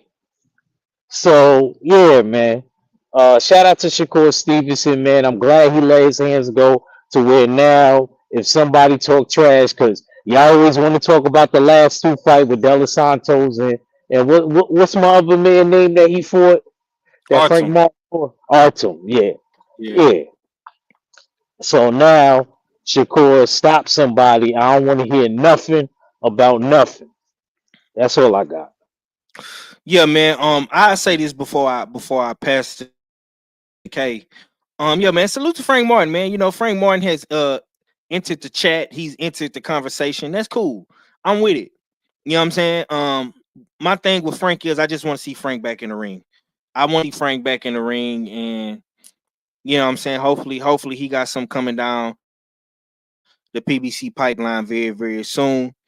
Hopefully he gets on the live with the Queens of the Ring and drops some jewels over there. You know what I'm saying? And yeah, man, we can see Frank Martin back very, very soon. I think Frank is gonna be at 40, and it should be interesting. Act, you gotta connect your device back, bro. It's saying that you're not connected. You fell out. You gotta come. You gotta yeah, come back and come back in. There you go. KG, what was your thoughts on the Shakur versus what's her face, Josh Padley? Give me a second. Wait till I get in the car. I'm outside. I got a lot of noise out here, so give me a second.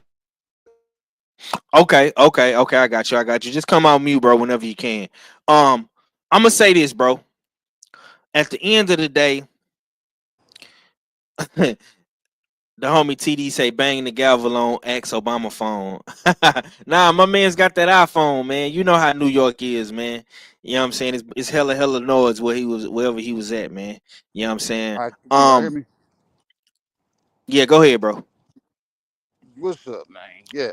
All right, I yeah. got a I-15 Pro Max, man. Don't disrespect me like that, Scrap. Your phone TD, don't trash, man, disrespect. because this sounds like trash, man. It could be my It could beats. be your phone. It could be my beats. It could be your phone. You see Yeah, that? crazy, You man. see that hate? You see that hate? Yep, it could be your phone. Cause Nah, I you got a sound. four. I mean, you sound a little muffled, but you cool. Cause I You got an cool. iPhone 14, You and good. my phone sounds better than yours.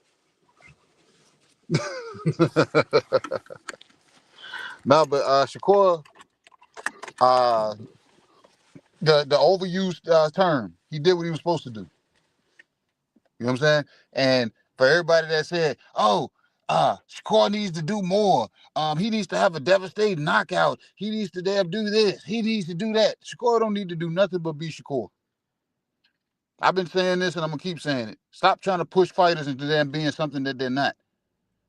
You know what I'm saying? So you're telling this guy, a pure boxer, to hunt for a knockout. No, allow him to fight this guy and let the knockout present itself. We can't damn keep, you know what I'm saying? I'm not gonna keep pushing a fighter that don't do something and try to keep telling them to do that. Well, he said this. Fighters talk shit. They supposed to talk shit. I'm supposed to tell people I'm gonna beat you up.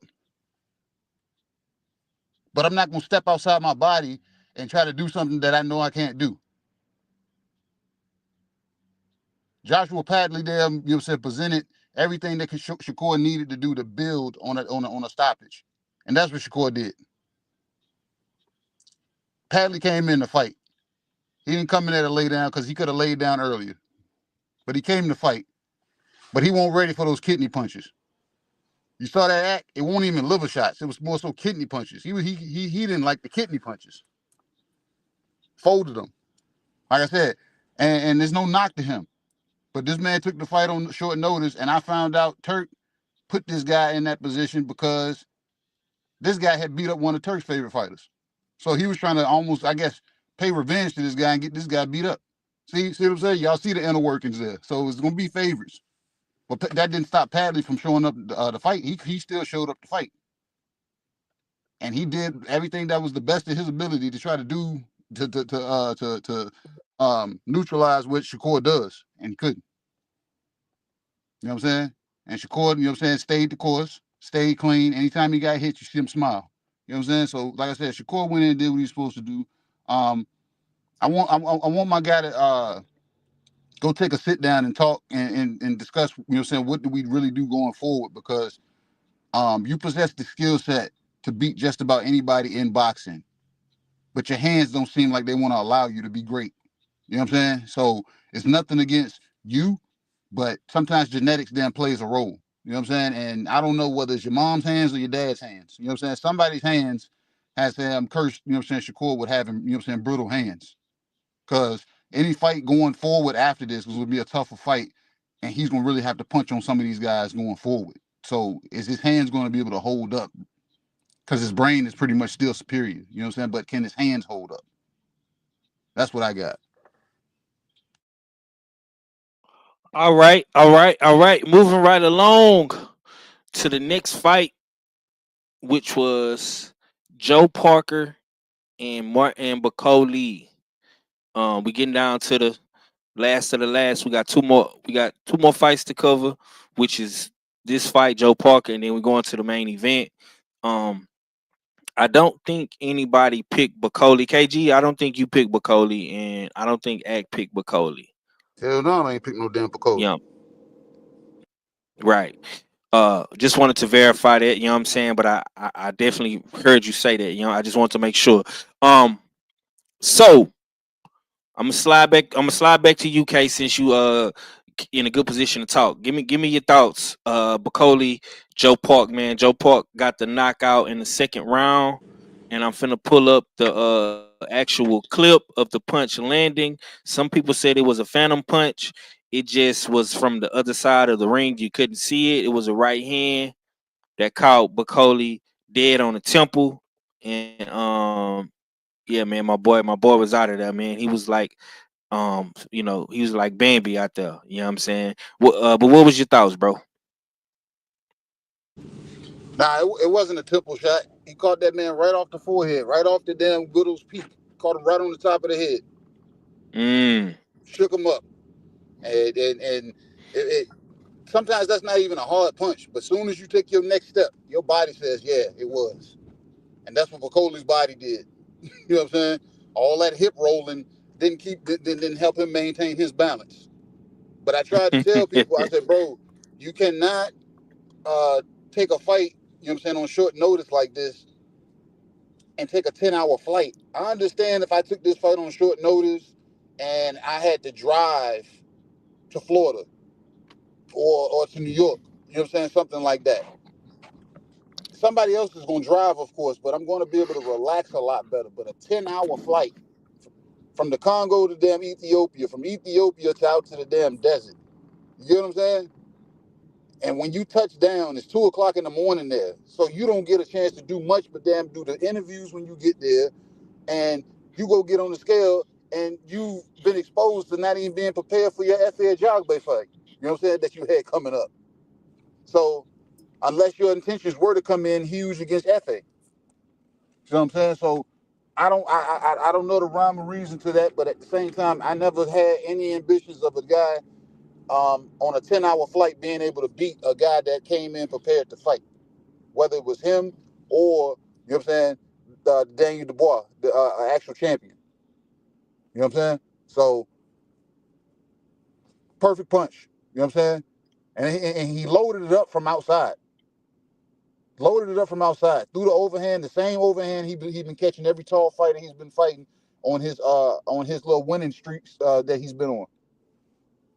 So, right off the Widow's Peak, took the damn hip rolling damn African down to the ground, man.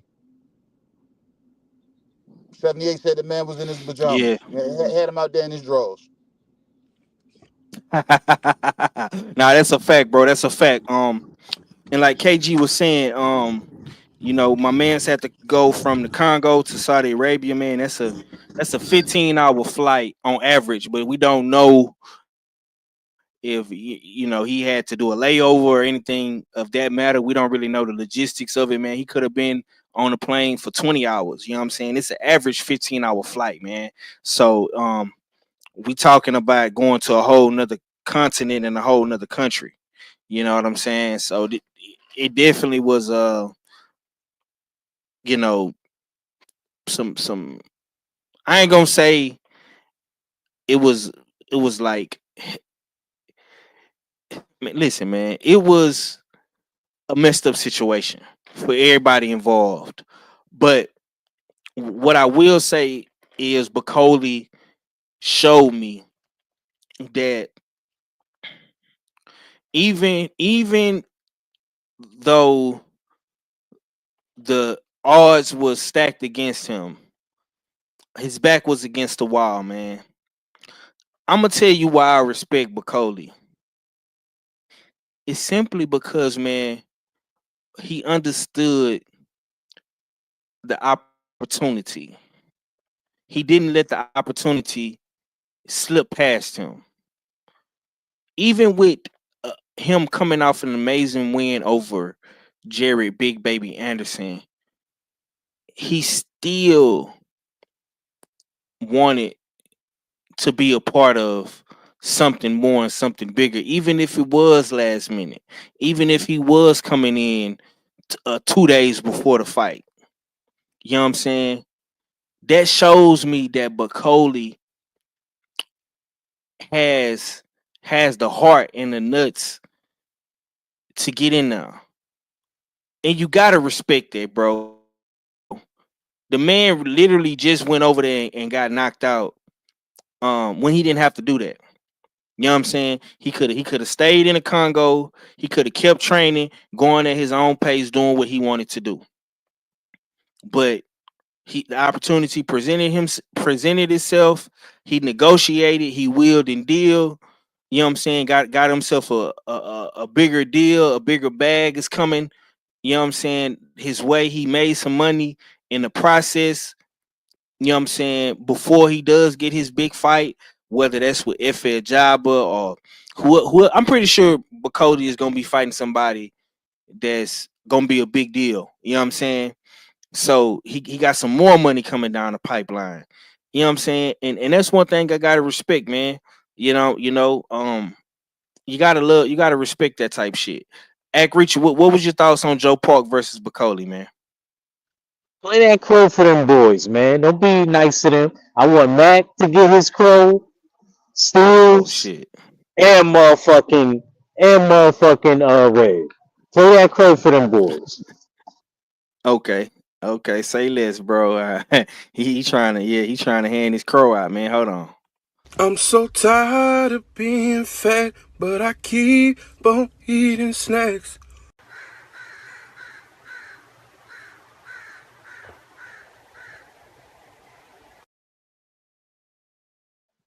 Yeah, man, like I was saying, bro, I don't blame Turkey.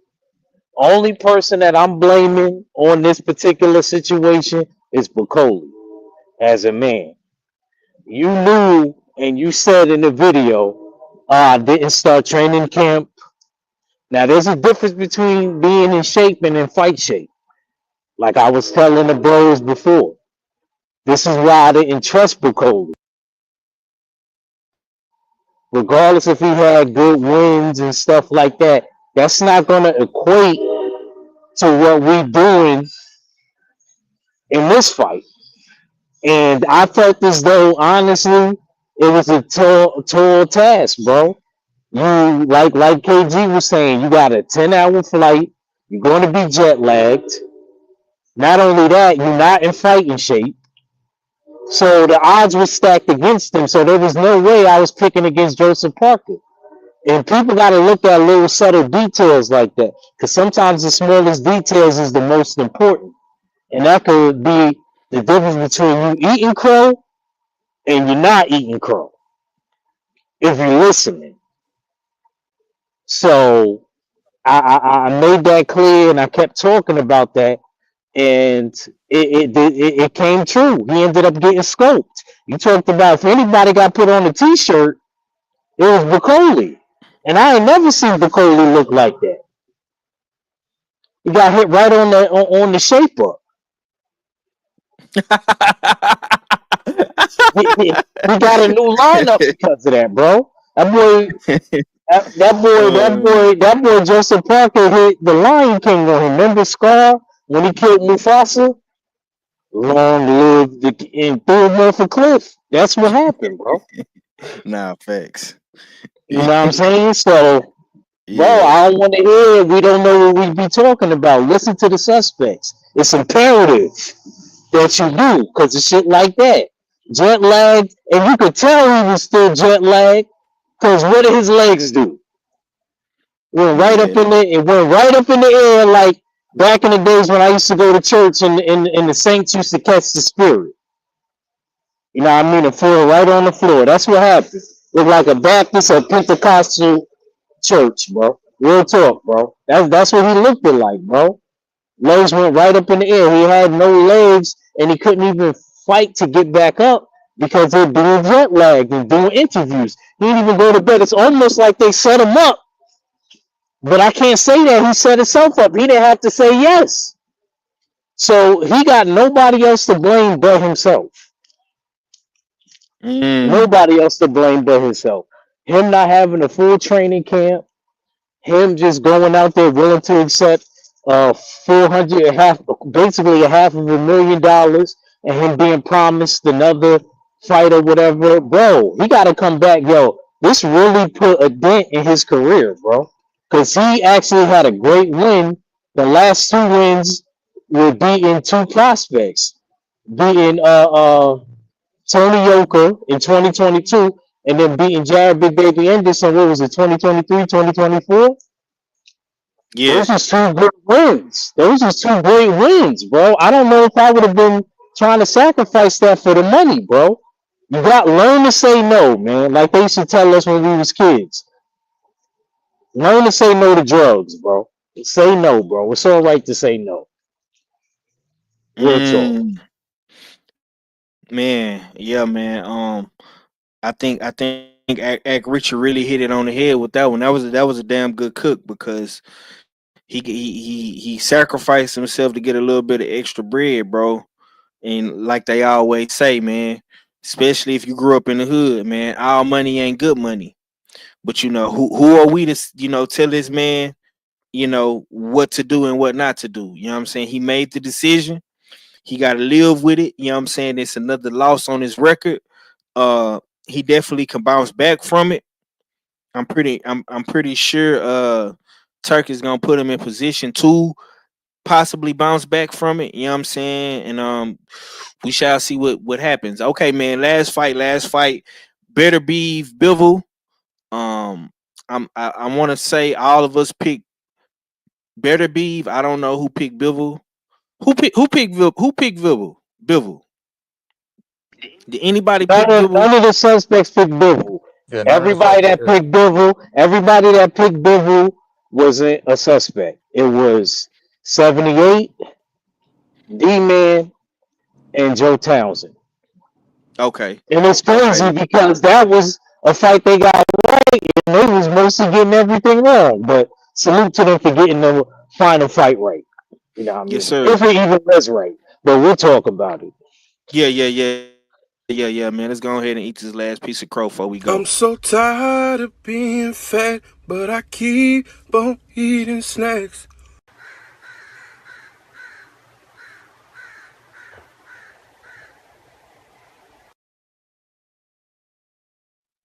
Okay, Act man, give me your thoughts, man. Better be versus Bivol, man. It seemed like that this fight was very very interesting, man. Uh, how did you feel about it? Five, my bad. Could you come right back to me? I'm pulling in the driveway now. Okay. KG, what's your thoughts on the fight, big bro? If you can cook on it, how did you feel? I got different feelings for this fight. You know what I'm saying? Overall, it was a good fight. You know what I'm saying? Good back and forth fight. Um, the first fight, I had it going back and forth. I could watch it at any given time and give it any one of the three decisions. Bivol better be draw. You know what I'm saying? This fight, I don't know, for some reason I felt it in my gut that Better Be pulled off the fight. I picked Better Be to win, but at the same time, that's not me trying to show a bias in any sense. But I just felt like he did more. You know what I'm saying? Because it was a point where I seen him hurt Bivol, and Bivol for the next like say two and a half so rounds, he wasn't, you know what I'm saying, producing a lot of offense because the commentary was even saying, if you listen to the commentary, they said Bivol isn't throwing his right hand. Bivol isn't throwing his right hand. You know what I'm saying? Why is he, you know what I'm saying? You know what I'm saying? Why is he reserving himself holding his right hand? Because he didn't like what was coming back, you know what I'm saying, from the punches that was there that was coming. So then after he shook that off, then it turned into a back to me, in my opinion, back into a back and forth fight. Um and at the end, anytime that I feel like it's controversy, I always say the judges, you know what I'm saying, they right their wrong. You know what I'm saying? Because everybody was saying Bivol won the first fight, so I was like, maybe they was just like, no, let's right our wrong and say Bivol won. You know what I'm saying? But then, upon further, you know what I'm saying, as our fellow would say, some soft digging, and my soft digging only came from me having parlays. I had a couple of parlays, and they were questionable to me because I was like, how did I not hit these? You know what I'm saying? Because the first fight, both men, you know what I'm saying, they threw over 1,000 punches together. This fight they threw over 1,000 punches together, and one of my parlays I needed 15 punches landed by both fighters. You know what I'm saying, in a round. And then at the end of the fight, I needed 150 punches from both fighters. You know what I'm saying? And when I went to go look at these stats per the round, they were saying that Bivol landed more. You know what I'm saying? They said he threw less, landed more. Better Beef threw more and landed less. And they're saying Better Beef only landed 17% of his punches. And in the 12th round, they said this man threw 31 jabs, or it was like 20 between 27 and 31 jabs, and he didn't land a jab in the 12th round. So I started looking through the rest of the rounds, and then I looked at those rounds that I saw when Bivol got hurt and he wasn't throwing as many punches. A couple of those rounds, they had Bivol throwing and landing more punches than Better Beef, and I'm like, those were the rounds that he wasn't throwing punches. He was recovering. Somebody even said, "Did he take this round off?" But Right. when you go look at the punch stats, he threw more and landed more at a higher percentage. So I'm like, you're telling me Better Beef is throwing 20 plus jabs in rounds and only landing one jab, 1 to 2 jabs, and in a lot of cases, in a lot of those rounds, it was 0 jabs. It threw me off, you know what I'm saying? Because I went there because I was concerned about my parlay 5. But then I come in and I'm seeing these funny looking numbers to me. So I don't know what's going on with that. You know what I'm saying? But at the same time, it was a good fight, and I felt Better Be won the fight. You know what I'm saying? And then looking at the numbers, I'm like, I see what they did there, but I don't like what they did there. So yeah. Yeah. Ag, what you got on the fight, bro? Again, body work was the theme. Could y'all hear me? Am I clear to you? Yeah. You good, bro? Legit. Now let me stop. Man, I felt like this fight was a very close fight, just like the first fight. It was a bit different. I did think Bivol was he threw a tad bit more punches than he did the last fight. But I actually felt like, especially towards them ending rounds that KG was talking about, I felt like that body work, this is the only difference. I seen Beterbiev actually throwing to the body, mixing it up and touching that body more. And I wanted him to do it a little bit more. And there was a round, I don't remember, maybe one of the late or middle rounds, where it looked like he was about to stop Bivol. So I thought for sure he got like them last couple of rounds, but they gave it to Bivol, and we got to eat our crow for that. But I don't know. Something about this fight didn't sit right with me. And I love how Beterbiev, right after he was getting ready to leave, went right back in the ring and put his hand up and shook his hand and did the hand motion like no, no, no, like you didn't win. You know what I mean? I like how he tried to little boy him, and I'm pretty sure we're gonna talk about people getting little boyed throughout. But people don't want to realize it. You know what I'm saying? Yes, Throughout the sir. show.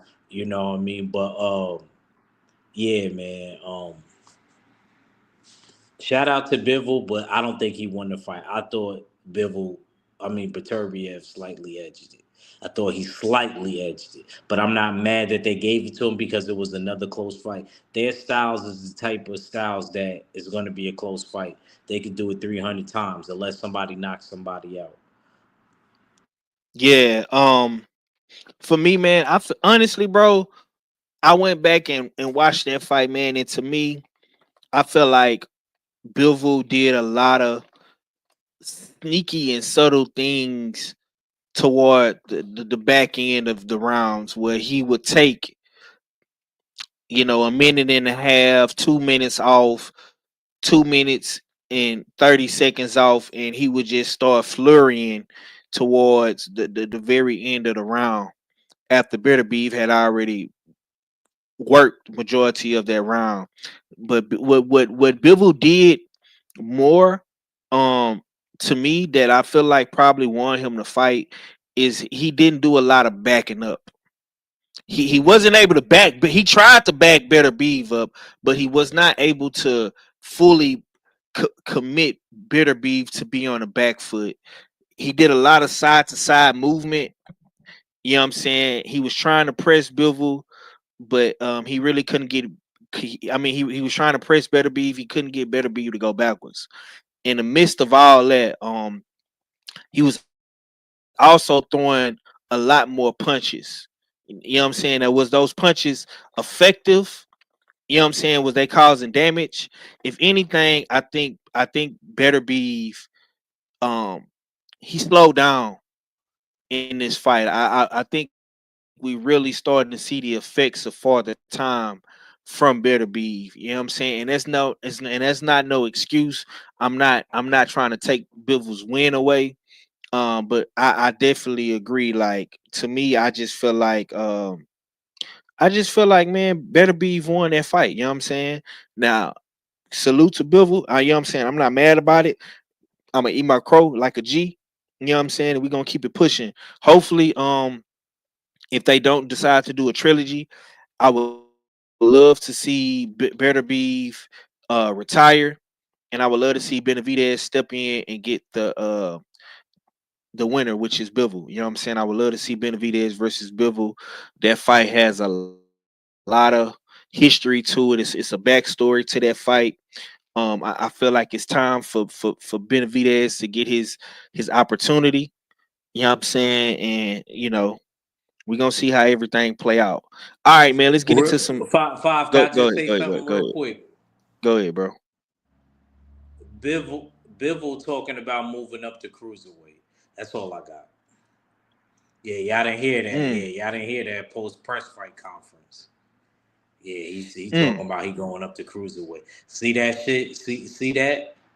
And then scatter the belts all over again. Nah, bro. Do the part three.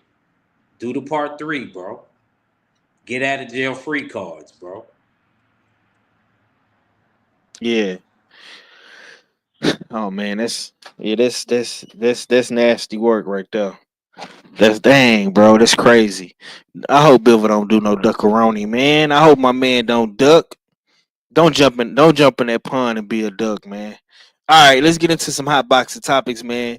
We're gonna react to the hottest boxing topics real quick, and we're gonna get up out of here, man. This is Terrence Crawford pulling up on T.O., man. Let's get to it. What up with it, baby? Hey, tell her what you told me. What I tell you? What you doing it for? Oh, promotion, baby. Alright. So I ain't gotta fuck him. I ain't gotta fuck him up. But we should spar. I ain't gotta fuck him up. We should spar. I would like to. Come on, I want to spar with you though. Alright, how about that? We clap it up? Alright, bet. We out there. All right, KG, what's your thoughts on old Bud, man, pulling up, letting it be known? You know what I'm saying? What you doing it for? And T.O. let it be known, man. How you feel about it? That's how you subtly check somebody without making a scene. You know what I'm saying? And you get a video receipt so the rest of the world can't drag you for it. That's how you do it. You know what I'm saying? Because I guarantee, before that video was ran, the conversation that was had, he got pressed. You know what I'm saying? Because the competitive nature that we all know Bud to have, um, I know how you probably walked up on him too. And I want to say the conversation was had after Turk forced the picture. You know what I'm saying? That they all had to take. So after the picture, Bud probably said, "Man, let me holler at you, man. Let me holler at you." And pulled him to the side, and he got in his chest. Told him what it was, and then proceeded to say, "Know what? Let me get this video receipt real quick because everybody see me in this picture. They're gonna try to drag me. They're gonna try to dog me. I already know how they get down. They couldn't wait. Motherfuckers was damn salivating when they seen that picture. They couldn't wait till Monday came around so they can drag Bud. They couldn't wait. So Bud said, "Know what? Let me throw a damn a guardrail in there real quick to throw y'all, you know what I'm saying, to let y'all know what it really was." And he told T.O., he said, "I ain't want to have to fuck him up." And he said that on camera. T.O. kept saying, well, can we spar? Can we spar? He's going to get fucked up in sparring. But at the same time, Bud saying, "I didn't want to have to fuck you up here." Because best believe, if this was a situation that happened here in the States. I don't know what B-Hop's damn trips to the bathrooms are, but I know what Bud and, you know what I'm saying, T.O.'s trip to that bathroom would have been. You know what I'm saying? So yeah. Yeah. So, but nah. Bud did what he was supposed to do. He got at a motherfucker that's been popping off, and then he got a receipt. You know what I'm saying? Letting them know, hey, bro, I ain't gotta fuck you up now. I don't like what you said, but at the same time, I was talking to maybe Ack or somebody else, and they said this is almost a part of boxing now. It's not the pretty side of boxing. It's not a side that's settling for people. People won't, you know what I'm saying? A lot of people not gonna digest it, but at the same time, the shit keeps shit, you know what I'm saying? This type of stuff keeps shit going. It's gonna keep rivalries going. It's gonna keep friction going. If you got a known racist, whether he's damn doing it for publicity or not, you just know any black person that gets in there needs to put hands and feet all over him so he can get quieter and quieter and go back to the damn drawing board with a new gimmick to try to sell his fights. You got to beat it out of him. Any damn thing that's in somebody that you don't like, Five, you can put yourself in a position that you beat it out of them, and if you ain't capable, you put somebody in a position that is. So you got to beat it out of people. You beat that shit out of them and you make them change approach. Ack and Dad gonna tell y'all from damn wrestlers. We've seen wrestlers come out and be who they were and get beat up or get put into some positions that they disappear and come back a whole nother motherfucker. That's what's gonna have to happen to T.O. That's what's gonna have to happen. So shout out to Bud for putting them on that receipt to let you know, hey man, I was gonna fuck you up, and I'm letting the world know I ain't gotta fuck you up now because you ain't even about that for real. You doing this to try to get a reaction. Yep. Good cook, man. Act, man. Give me your thoughts on New York, man. Brooklyn, man. This was a bad look for Nah, Brooklyn, man. that You know what I'm saying? whole ass nigga's from Florida, man. Stop playing with me, man. That nigga moved there when he was 4 years old. He's same as Skid Schofield. Florida is his home. So, you know what I mean? And then as far as, you know, I talked to two people about this. One person agreed with me, one person did. If Bud didn't acknowledge him, because some people saying that Bud shouldn't even have acknowledged him. See, as dudes, that's called being soft. If you see somebody that says something about you and you don't say nothing, I don't know where I'm from in Harlem, it's not a good look if you don't say nothing to the dude that was talking trash to you. In my era, if you don't see the dude and say something, if you just go there and y'all just looking at each other and nobody says nothing to nobody, especially the dude that got talked about, you look crazy. So I think Bud did the right thing by getting the receipt exactly like KG said on camera. And actually, he was little boy. T.O. looked scared. Y'all got to read body language. Y'all got to be able to read body language. It's not that he dapped it up with him, this, that, and the third. What was he really going to do out there in Saudi Arabia in another country? Because it's either you do something to him or you don't say nothing to him, and then people talking shit about you like, oh yeah, Bud was in the building with T.O. He didn't even say nothing to him. So y'all have to look at it from that point of view. I'm glad that he said something to him and he made him cop a plea. T.O. copped a plea. What else was Terrence Crawford supposed to do? He's supposed to get loud and abrupt with him and get thrown in one of them Saudi Arabia prisons or something like that. Yo, bro, you know what they do to Americans in other countries in prisons? Let's keep it a stack.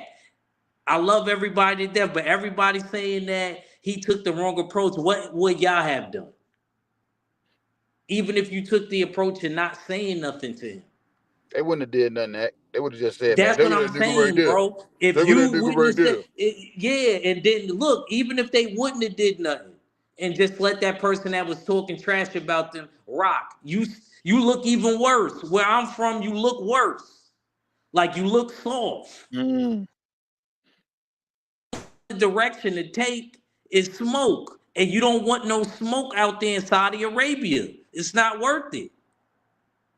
getting locked up in another country. Niggas, I don't care what nobody says, male or female, you would not have got locked up in another country.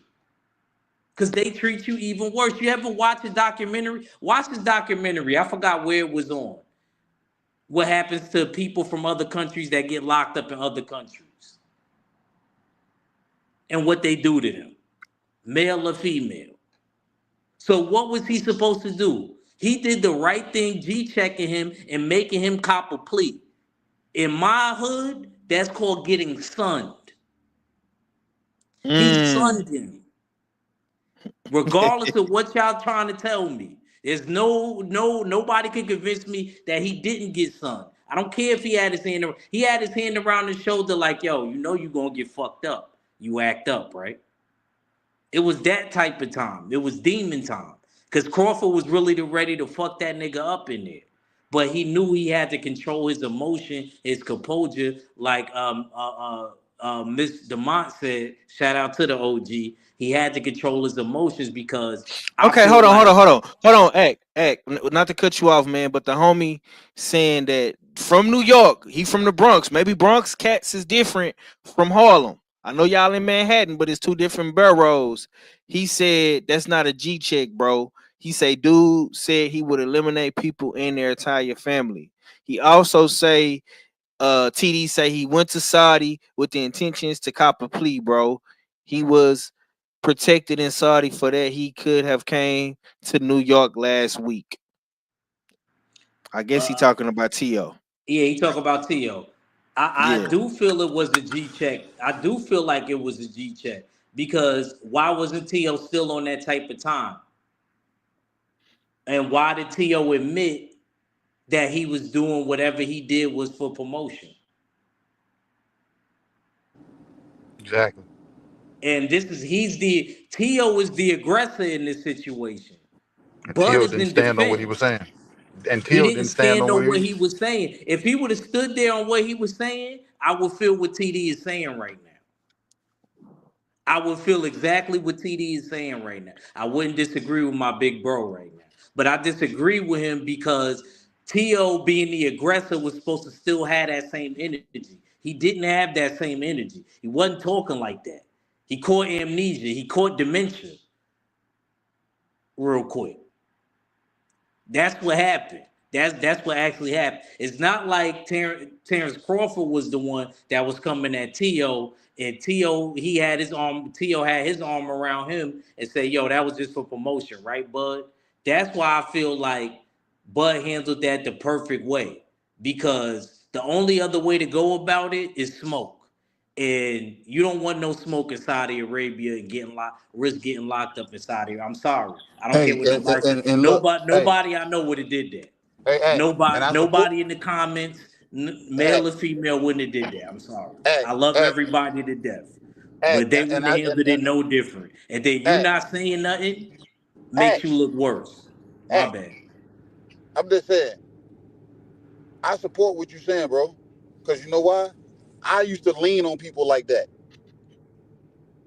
That is the G check.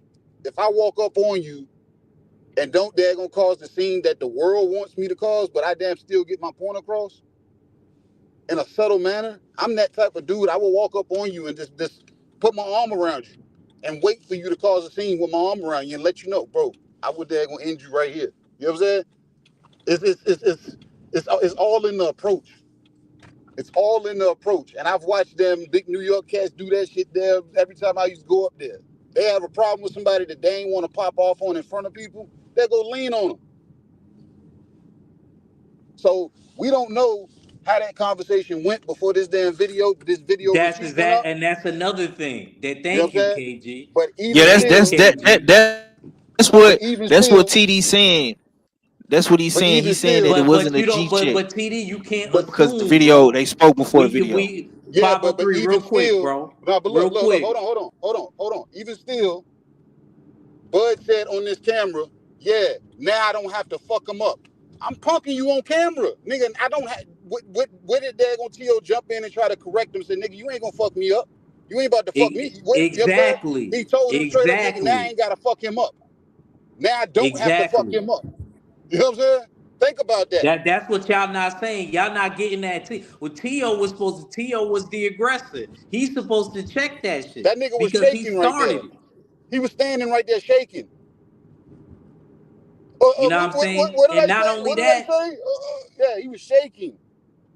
and not only that, like KG said, we don't know what happened before that red button got hit. We can't assume that he really didn't get in the way you wanted to be G checked. I felt like he G checked him because he didn't try to rebut nothing that T.O. did. I mean that Crawford did. T.O. didn't try to rebut nothing Bud did. So we don't know what happened before that red button got turned on. We don't. And I believe it was a real G checking before that red button come on. That's why T.O. was scared and he was ready to admit that he was doing all that joint for promotion. Because before that, he was talking real tough. He was talking real tough on And them he ain't talk tough in podcasts. that video. He didn't He ain't talk talk tough tough in if that you pay video, attention and he in ain't talk that. tough Just after that video. that's all I'm saying, bro. That's all I'm saying. You know what I mean? I'm gonna end it, I'm gonna land the plane on there, but we don't know what happened. We all can't assume we know what happened before that red button got clicked on. I'm sorry. Yeah. Let me say this, man. My brothers definitely spoke passionately about this situation. Pause. And I agree. I agree. I think that a check is a check, man. Whether a nigga do it loud, quiet, subtle, passive, you know what I'm saying? I feel like this. If you talk crazy about somebody or you say something disrespectful towards somebody and they check you on it or they ask you about it, you know what I'm saying? And then they go as far as to record you in your face right then and there, it's no coming back from that. It's no coming back from that. See, now if Crawford just would have talked to him behind the scenes and took the picture, of course we could speculate, and the Bud haters are gonna say this and the Bud haters are gonna say that. But by Crawford putting a video up, like KG said, and getting a receipt, see that receipt was his insurance. So now everyone knows that, okay, yeah. Bud handled that situation. Cause see, the media, could have came with a little video of them just talking and chopping it up behind the scenes, and we would have had to speculate on what they were saying in the video. And TLFimo could have spent it. But by Crawford pulling out his phone and making his own video, it's no spinning, it's no debunking, it's no narrative pushing, it's no lying, it's no capping. He let the world know, hey, TLFimo, what you on, bro? Oh, I'm just promoting. I'm just doing this to promote myself. And we all knew that, bro, from where it say go. We all knew that he was using these. That is what you call clout chasing. What Teofimo was doing. All these other fighters get accused of clout chasing. Whether it's Shakur, it's Devin, it's Deontay Wilder, it's Earl Spence, it's whoever. All these other dudes get accused of clout chasing. That right there is pure clout chasing. And you're using racism to clout chase. You're using racism to promote yourself. When deep down on the inside, bro, you know you don't feel that way. But this is the angle that these fighters want to take. And when you run across dudes like Terrence Crawford, when you run across dudes that are in that same camp like Terrence Crawford, dudes like Keyshawn Davis, dudes like Shakur, dudes like DB3, when you run across them type dudes, bro, and they get a hold of you, and y'all had that conversation, and they document that conversation, bro, you're gonna be exposed to be a clout chaser. And I understand everything that TD is saying. You know what I'm saying? It was scripted. They had a conversation before. It wasn't a real G check. I understand everything that you're saying, bro. But at the end of the day, homie, they not in New York. They not in Florida. They not in Nebraska. They not in America, bro. They in a whole nother country. We don't know what was going to happen if Crawford would have stole off on this dude.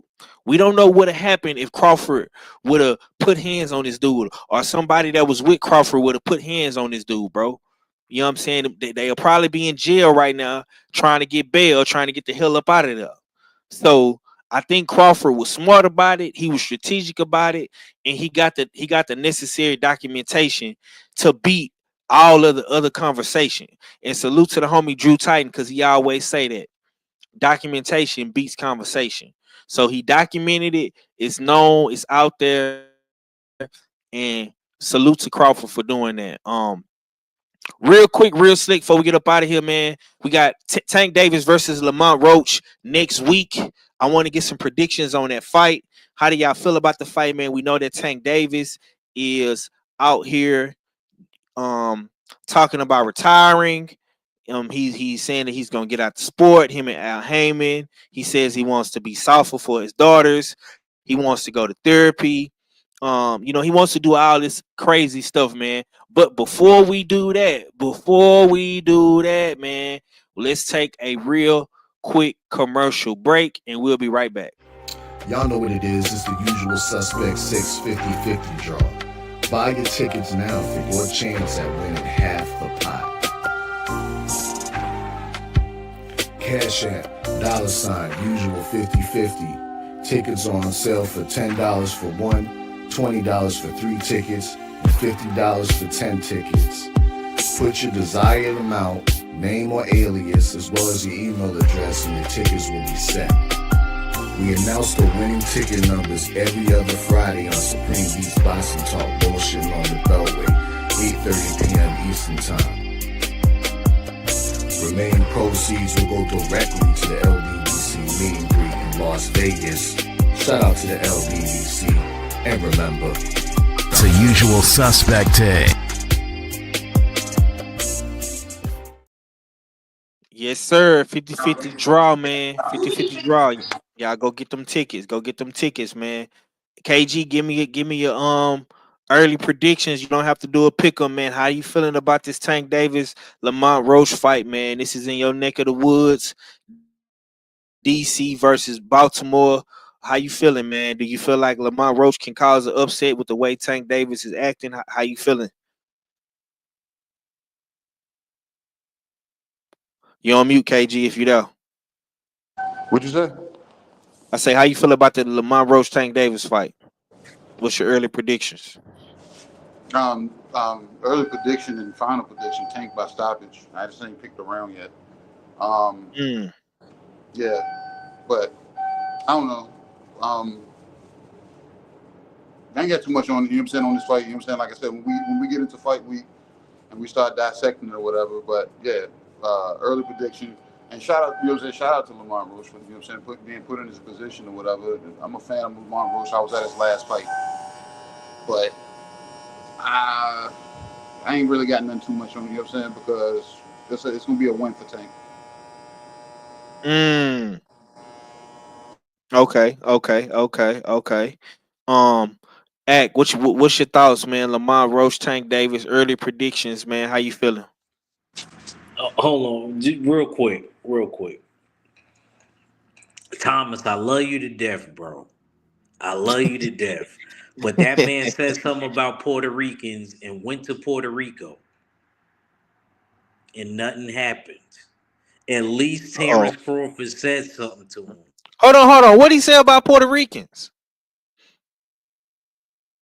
He said something about Puerto Ricans, bro? Ack, what you talking about, champ? Cause see, now you got me wondering. Did he say something about the Puerto Ricans, man? Look, they trying to get damn T.O. to apologize. I'm saying, bro, you got to beat it out of him. I'm just saying, y'all want the soft version. Y'all want somebody to just say, "Oh, I'm sorry for saying this. I'm sorry for doing this." You know what I'm saying? Let's see how well his promotion works. That his promotion damn tactics have been exposed. We don't want an apology. Me personally, I don't want an apology. I want his ass whooped. You know what I'm saying? So y'all can miss me with this. He needs to do this, bro. We're in the hurt business. This ain't for nobody to go up on no podium and stand on no stage and say, "Oh, I'm sorry for." No, you beat that person up. That person gets their asses whooped. You know what I'm saying? You train and you devise plans to beat that person up. You erase them from boxing. You put them on a losing streak. You beat them up. It won't matter what they say after that. This is the hurt business, man. Y'all got to chill with this soft shit, man. I'm tired of it, man. Everybody, I don't like that he said this. All right, cool. I don't like it either. Beat him up. I don't, you know what I'm saying? Ryan said this. They said, I don't give a fuck. Beat him up. Oh, I don't want to put no money in his pocket. Then shut the fuck up then, man. Straight up and down. Shut the fuck up. I don't want to put no money. Just shut up. If you ain't willing to get in there and beat his ass and stop him from saying what he's saying and beat it out of him, don't hit me with no damn, oh, I ain't trying to put no money in his pocket. I don't want to hear that part. How else do you get him to shut up? Oh, I want the sanctioning bodies. I want the suits to do their job. Corrupt boxing. Now I want them to do their job. Why would they do their job and these motherfuckers ain't been doing their job? You see how corrupt they are. They pick and choose who they want to take belts from, give belts to, how they want to do it. You put this shit into the boxer's hands. You beat him the fuck up. Simple and plain. Y'all got to chill with that damn soft shit, man. Ain't no HR. Word. Ain't no fucking HR. You don't go to no fucking HR and box and say, oh, this. Ain't no damn file, no report, no grievances. You beat that nigga the fuck up. Yeah, man. It seemed like the good doctor is heated. he want to see somebody get beat the fuck up, man. Hopefully, young Africa can do this. Ack, is you back? What is you talking about, bro? My fault, man. Somebody was blowing my phone up. My bad. Ooh. Nah, I was just saying, I love Thomas, and look, if we agree, it's all love. Or even if we disagree, it's all love. I'm just on the same me. That's how I know, like, me and KG and you, we all got similar backgrounds. Because sometimes we may not even agree on a situation like this, and me and Thomas are brought up in similar exact streets, and he knows. Like, if somebody was talking trash to me, Thomas know that, and I don't say nothing, and we just in the club, and I just ignore it, I'm gonna be looking crazy. So for Terrence Crawford, But I want you to address what you said, bro. You said something about T.O. said something about Puerto Ricans. What you talking about? he said he said something derogatory towards Puerto Ricans, like they can't fight. I don't remember exactly. I'm paraphrasing. He said something about Puerto Ricans, and Kano did a live about that. And TD, you know what he talking about, TD? TD, what he talking about, TD? Kano was upset at the fact that T.O. was able to go to Puerto Rico and nobody checked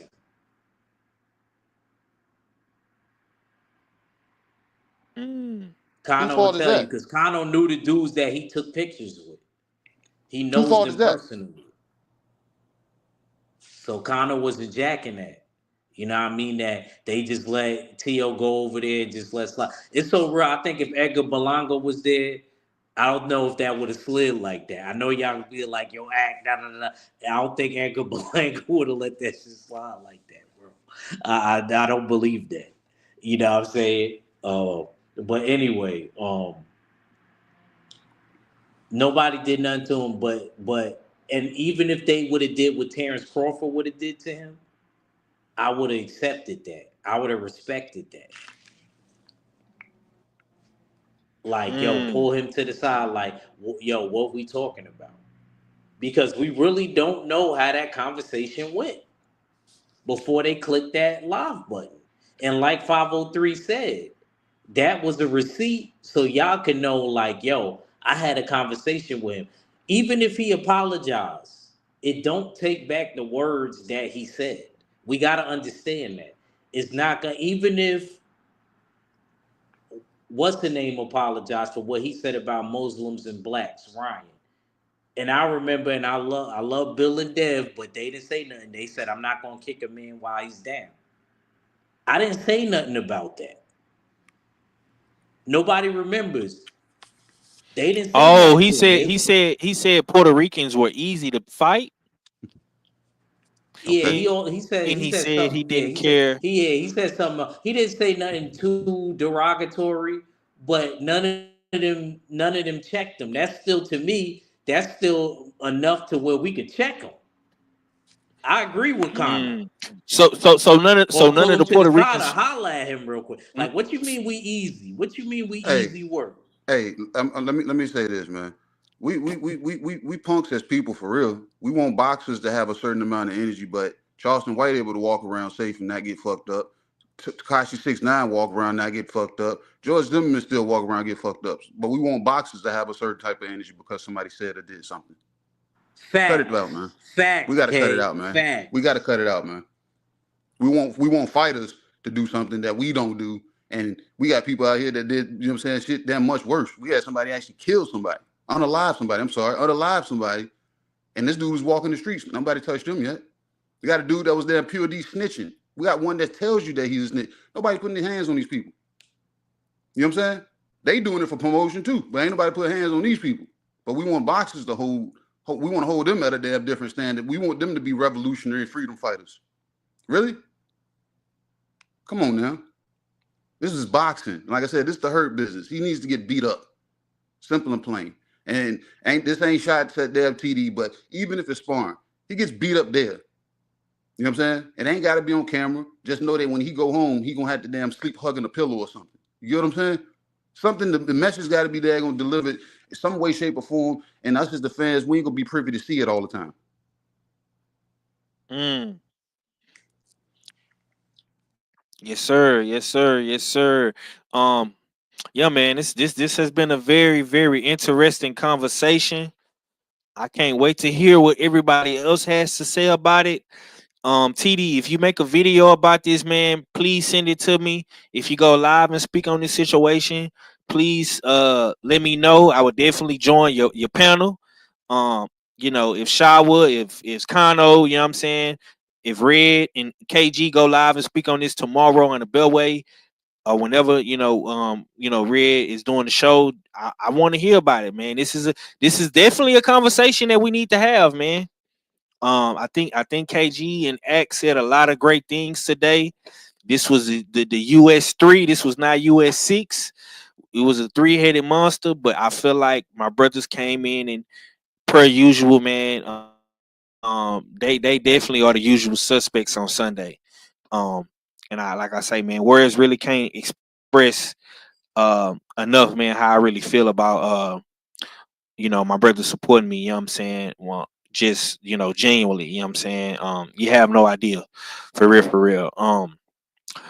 And I mean, at the end of the day, man,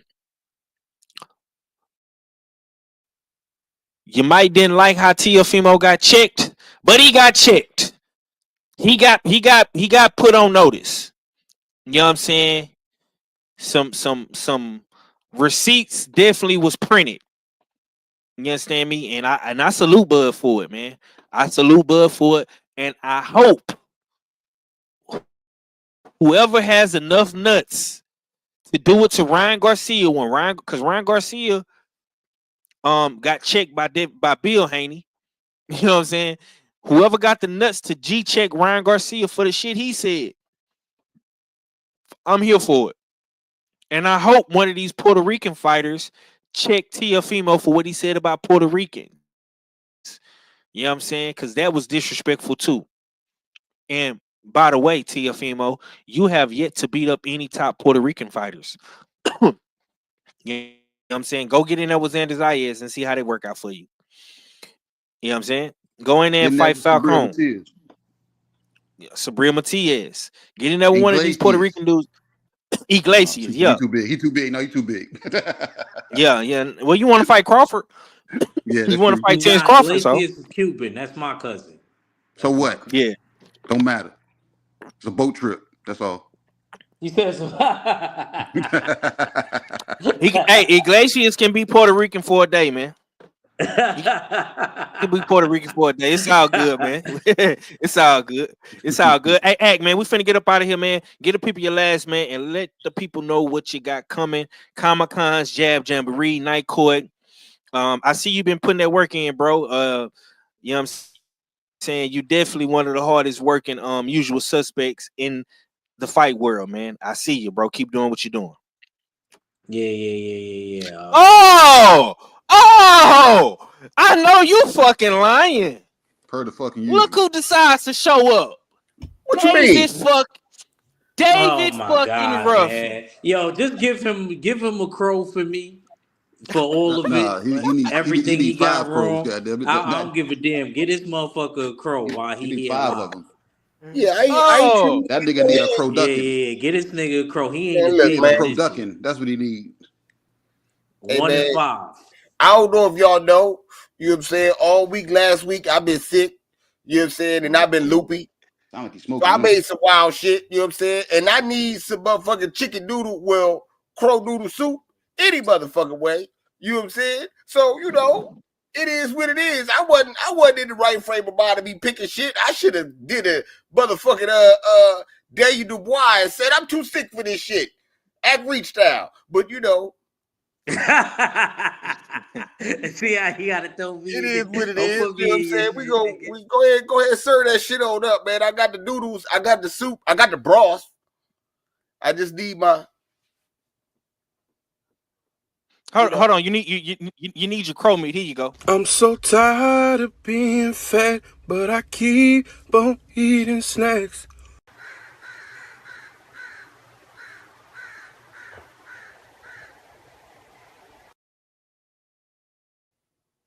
Man, Cadillac Red pulled up on us, man. Better late than never. First of all, how you doing? I know you're sick. Is your check engine light still on, man? And just break down how you feel about the fights, man. All 6 of them real quick before we get up out of here, man. Okay. First off, my bad for being late. We was out working out today. It was a nice day out there. Me and Wood went out there and actually got us some work in the day. We've been needing to do it, so we wound up getting that, you know what I'm saying, making that do what it do. As far as the fights go, it was a great KG kept saying the shit and then it had stalled out. But almost every fight felt like it was the main event. The fighters fought like it was the main event. You know what I'm saying? No complaints at all as far as the whole thing. That okay, well maybe that Hamza Siraj, I'm not gonna touch it. I'll wait till later. But that was the only other than that, you know what I'm saying? Ain't no complaints, man. Shouts out to all the winners, man. And like I said, I picked wrong, but I've been sick, man. I wasn't right. You know what I'm saying? I wasn't right. So Red get to do this, but Madrimorph don't get to say he was sick. See this shit? No. Red got the Kevin Gates Hold on. No, I got this K.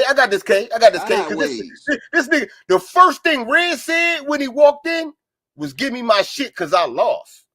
Ain't no backwards moving around. Ain't no none of that, nigga. Play me my shit, I lost. Now. That nigga Red say he Kevin Gates, goddamn it. I mean, what the fuck you want me to say? We gonna keep out my body. We not gonna. I ain't dancing around shit. I ain't trying to say no. They don't count. I ain't do no fuck shit like how you be doing, Act. They don't count, cause Battle of the haters. They back kicking again. That never came out my mouth. You know what I'm saying? Hold on. Red. How many fights did you get right, bro? Did you only get one right yesterday? Yeah, I only got one right.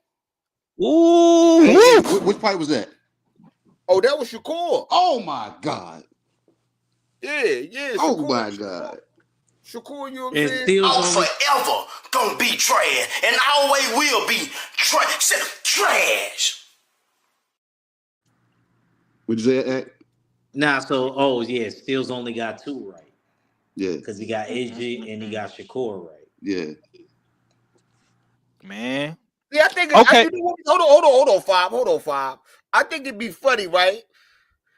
We gotta have conversations with dudes just to make picks, but they want to count everyone else wins and losses. You know what I'm saying? You gotta hold a knife to somebody's face and say, make the pick. Stop playing. Hey, you ain't have to do it this weekend. You know what I'm saying? You know what I'm We saying? ain't have to do it this weekend. Did we You know what I'm have any saying? trouble this weekend, fellas? I just think it's hilarious. I think it's hilarious. Nigga lose, and didn't say, no, but that don't count. That's one thing you never hear Red say. That don't count. Red, did we have any They don't problems count. this They week? don't count because I didn't pick that. They don't count. Red, They don't did count. we have any problems this week, Red? See what I'm saying? See what I'm saying? Nigga like to say, nigga love to say, Red, that did don't we count. have any problems this week? Yeah, we did. Stop living in the past, my niggas. Yeah, Stop we living did. in the past. No, I'm talking about now. I'm talking about what I say now. Well, you don't never hear Red say that don't count. Actually, you only as good as the last place you picked, man. Hey, what I'm saying is, keep the precedent. You see, the president said, since we talking about right now, I set the precedent. You never hear me say that don't count. We took the crow first, then did the breakdown. Yeah. I appreciate Red for pulling up, man. Better late than never. You know what I'm saying? Salute to him. Salute to my boy on his daddy duties. I get a nigga a pass, you know. See, he know his little bro. See, he know what I want to hear. Pause. You know what I'm saying? He came here, man. We was bro. I had to take Wood to go work out. You know what I'm saying? I give him a nigga a pass, you know what I'm saying? Because Wood got to get that work, you know what I'm saying? So she can get out there on that field and get the cooking motherfuckers for 2025, you know what I'm saying? And hopefully my man Red have a good winning season because he got his ass smoked last year. But that's a whole nother conversation for another day. But yeah, man, we gonna definitely continue this conversation tomorrow if the Beltway is open. I do have Supreme Beast Boxing in the building. Are we doing a show tomorrow? Are you up to we outside. Health capacity to do a we show? outside. We outside. I'm about to be on the road on Wednesday, so it ain't gonna be no show Wednesday because I'm going to New Orleans, and then we outside Friday. But yeah. We outside. We outside for sure. Okay. Well, we can work something out for Wednesday. I can cover for you for Wednesday, or maybe I can cover. You know what I'm saying? That ain't no big deal, man. But Red, let the people know what you got coming tomorrow, bro. We finna get up out of here because the Bronx on Deck is live, man. Drew Titan is live. You know what I'm saying? The Strong House is live, so I'm finna get out the OG way. What you got for tomorrow though? Man, nothing, man. We on the Beltway tomorrow, man. Make sure y'all tune in. Salute to the brothers, man. My bad for being late, but I still had to come make sure I get that bird served. You know what I'm saying? For sure. Salute to the mighty LDBC. It's the usual suspect ting. I'll holler at y'all in a minute. One. Yes, sir. KG, man. Give me your last, man. And when is KG gonna goddamn make his YouTube channel? I gotta put you on the spot. Put me on the spot. It's already made. I just don't put anything on it. I'm in my Mahari cul-de-sac podcast damn stage right now. I ain't moved to the nation yet. You know what I'm saying? I ain't moved to KG yet nation. I'm still in the cul-de-sac. But my cul-de-sac, all of them structure ain't been built up yet. So you're just riding around in circles in that joint right now. So it's cool. You know what I'm saying? So I knew that was coming. It's always coming. You know what I'm saying? But best believe I got stuff, you know what I'm saying, in the tuck, you know what I'm saying? But it's been another good one, man. You know what I'm saying? And this one was supported with a damn good afternoon of fights. You know what I'm saying? So shout out to the chat for tuning in. Because they knew they was gonna hear me one way or another, whether I was here, somewhere else, but definitely I was gonna be here. You know what I'm saying? So y'all was gonna get the take here and y'all can get a regurgitation version and whatever jazzed up questions Red asked tomorrow, and it's gonna tie to, you know what I'm saying, the rest of, you know what I'm saying, what ties into the dope ass afternoon card that we saw yesterday. So shout out to the chat again. Shout out to my brothers, the usual suspects. You know what I'm saying? So you already know what it is. Yes, sir, man. It is February 2025. The meet and greet is in 6 more months in August, man. Y'all can go to eventbrite.com, get your tickets, LDBC meet and greet, man. You can use code US6, $5 off. Like I say, we still trying to reach our goal. to get this money on for the meet and greet, man. We got 6 months to do it. Go get your 50-50 draw tickets. Go find a boxer. That's a guaranteed $500. If all boxes are filled, Cash App, $ usual 50-50. We will be doing another drawing in 2 weeks. Well, not this Friday coming up, but the Friday after that. You know what I'm saying? On the Beltway, D-Man Jr. was, again, the winner. My boy took home a big bag. Y'all got to go get them tickets so the bag can be bigger. And, of course, go buy your boxes so we can find the boxer. Jamel Charlo is still missing. And guaranteed $500, man. Guaranteed $500, man. And on that note, we will be back tomorrow. There will be no Beltway on Wednesday, so be looking for War Room Wednesday. Hopefully, I can get KG back on here. We can actually talk about the Tank Davis fight and some more up-and-coming fights coming in March and April as well, man. It's your boy 503 Line, man. This has been US6 Sunday, Usual Suspect Sundays. The recap, man. We will be on the Beltway tomorrow, bullshitting on the Beltway. And, of course, man, we're going to be, you know what I'm saying, talking hella spicy, hella shit to Red, man, because my boy is 1-5. And we gone. Brought to you by Usual Suspect 6. Say a couple of 100 yards down the road, I gave myself 50-50.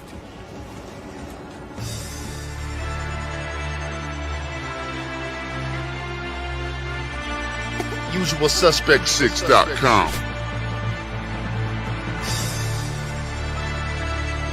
I'm tired of this, man. I'm sick of worrying about lit cars. I'm sick of worrying about the government. I can't eat. It's a Usual Suspect thing. Here we go. Money talk. Here comes the money. When we first hooked up, he wrote on a slip of paper, I need money. I said, shit, me too. And we started making it together after that.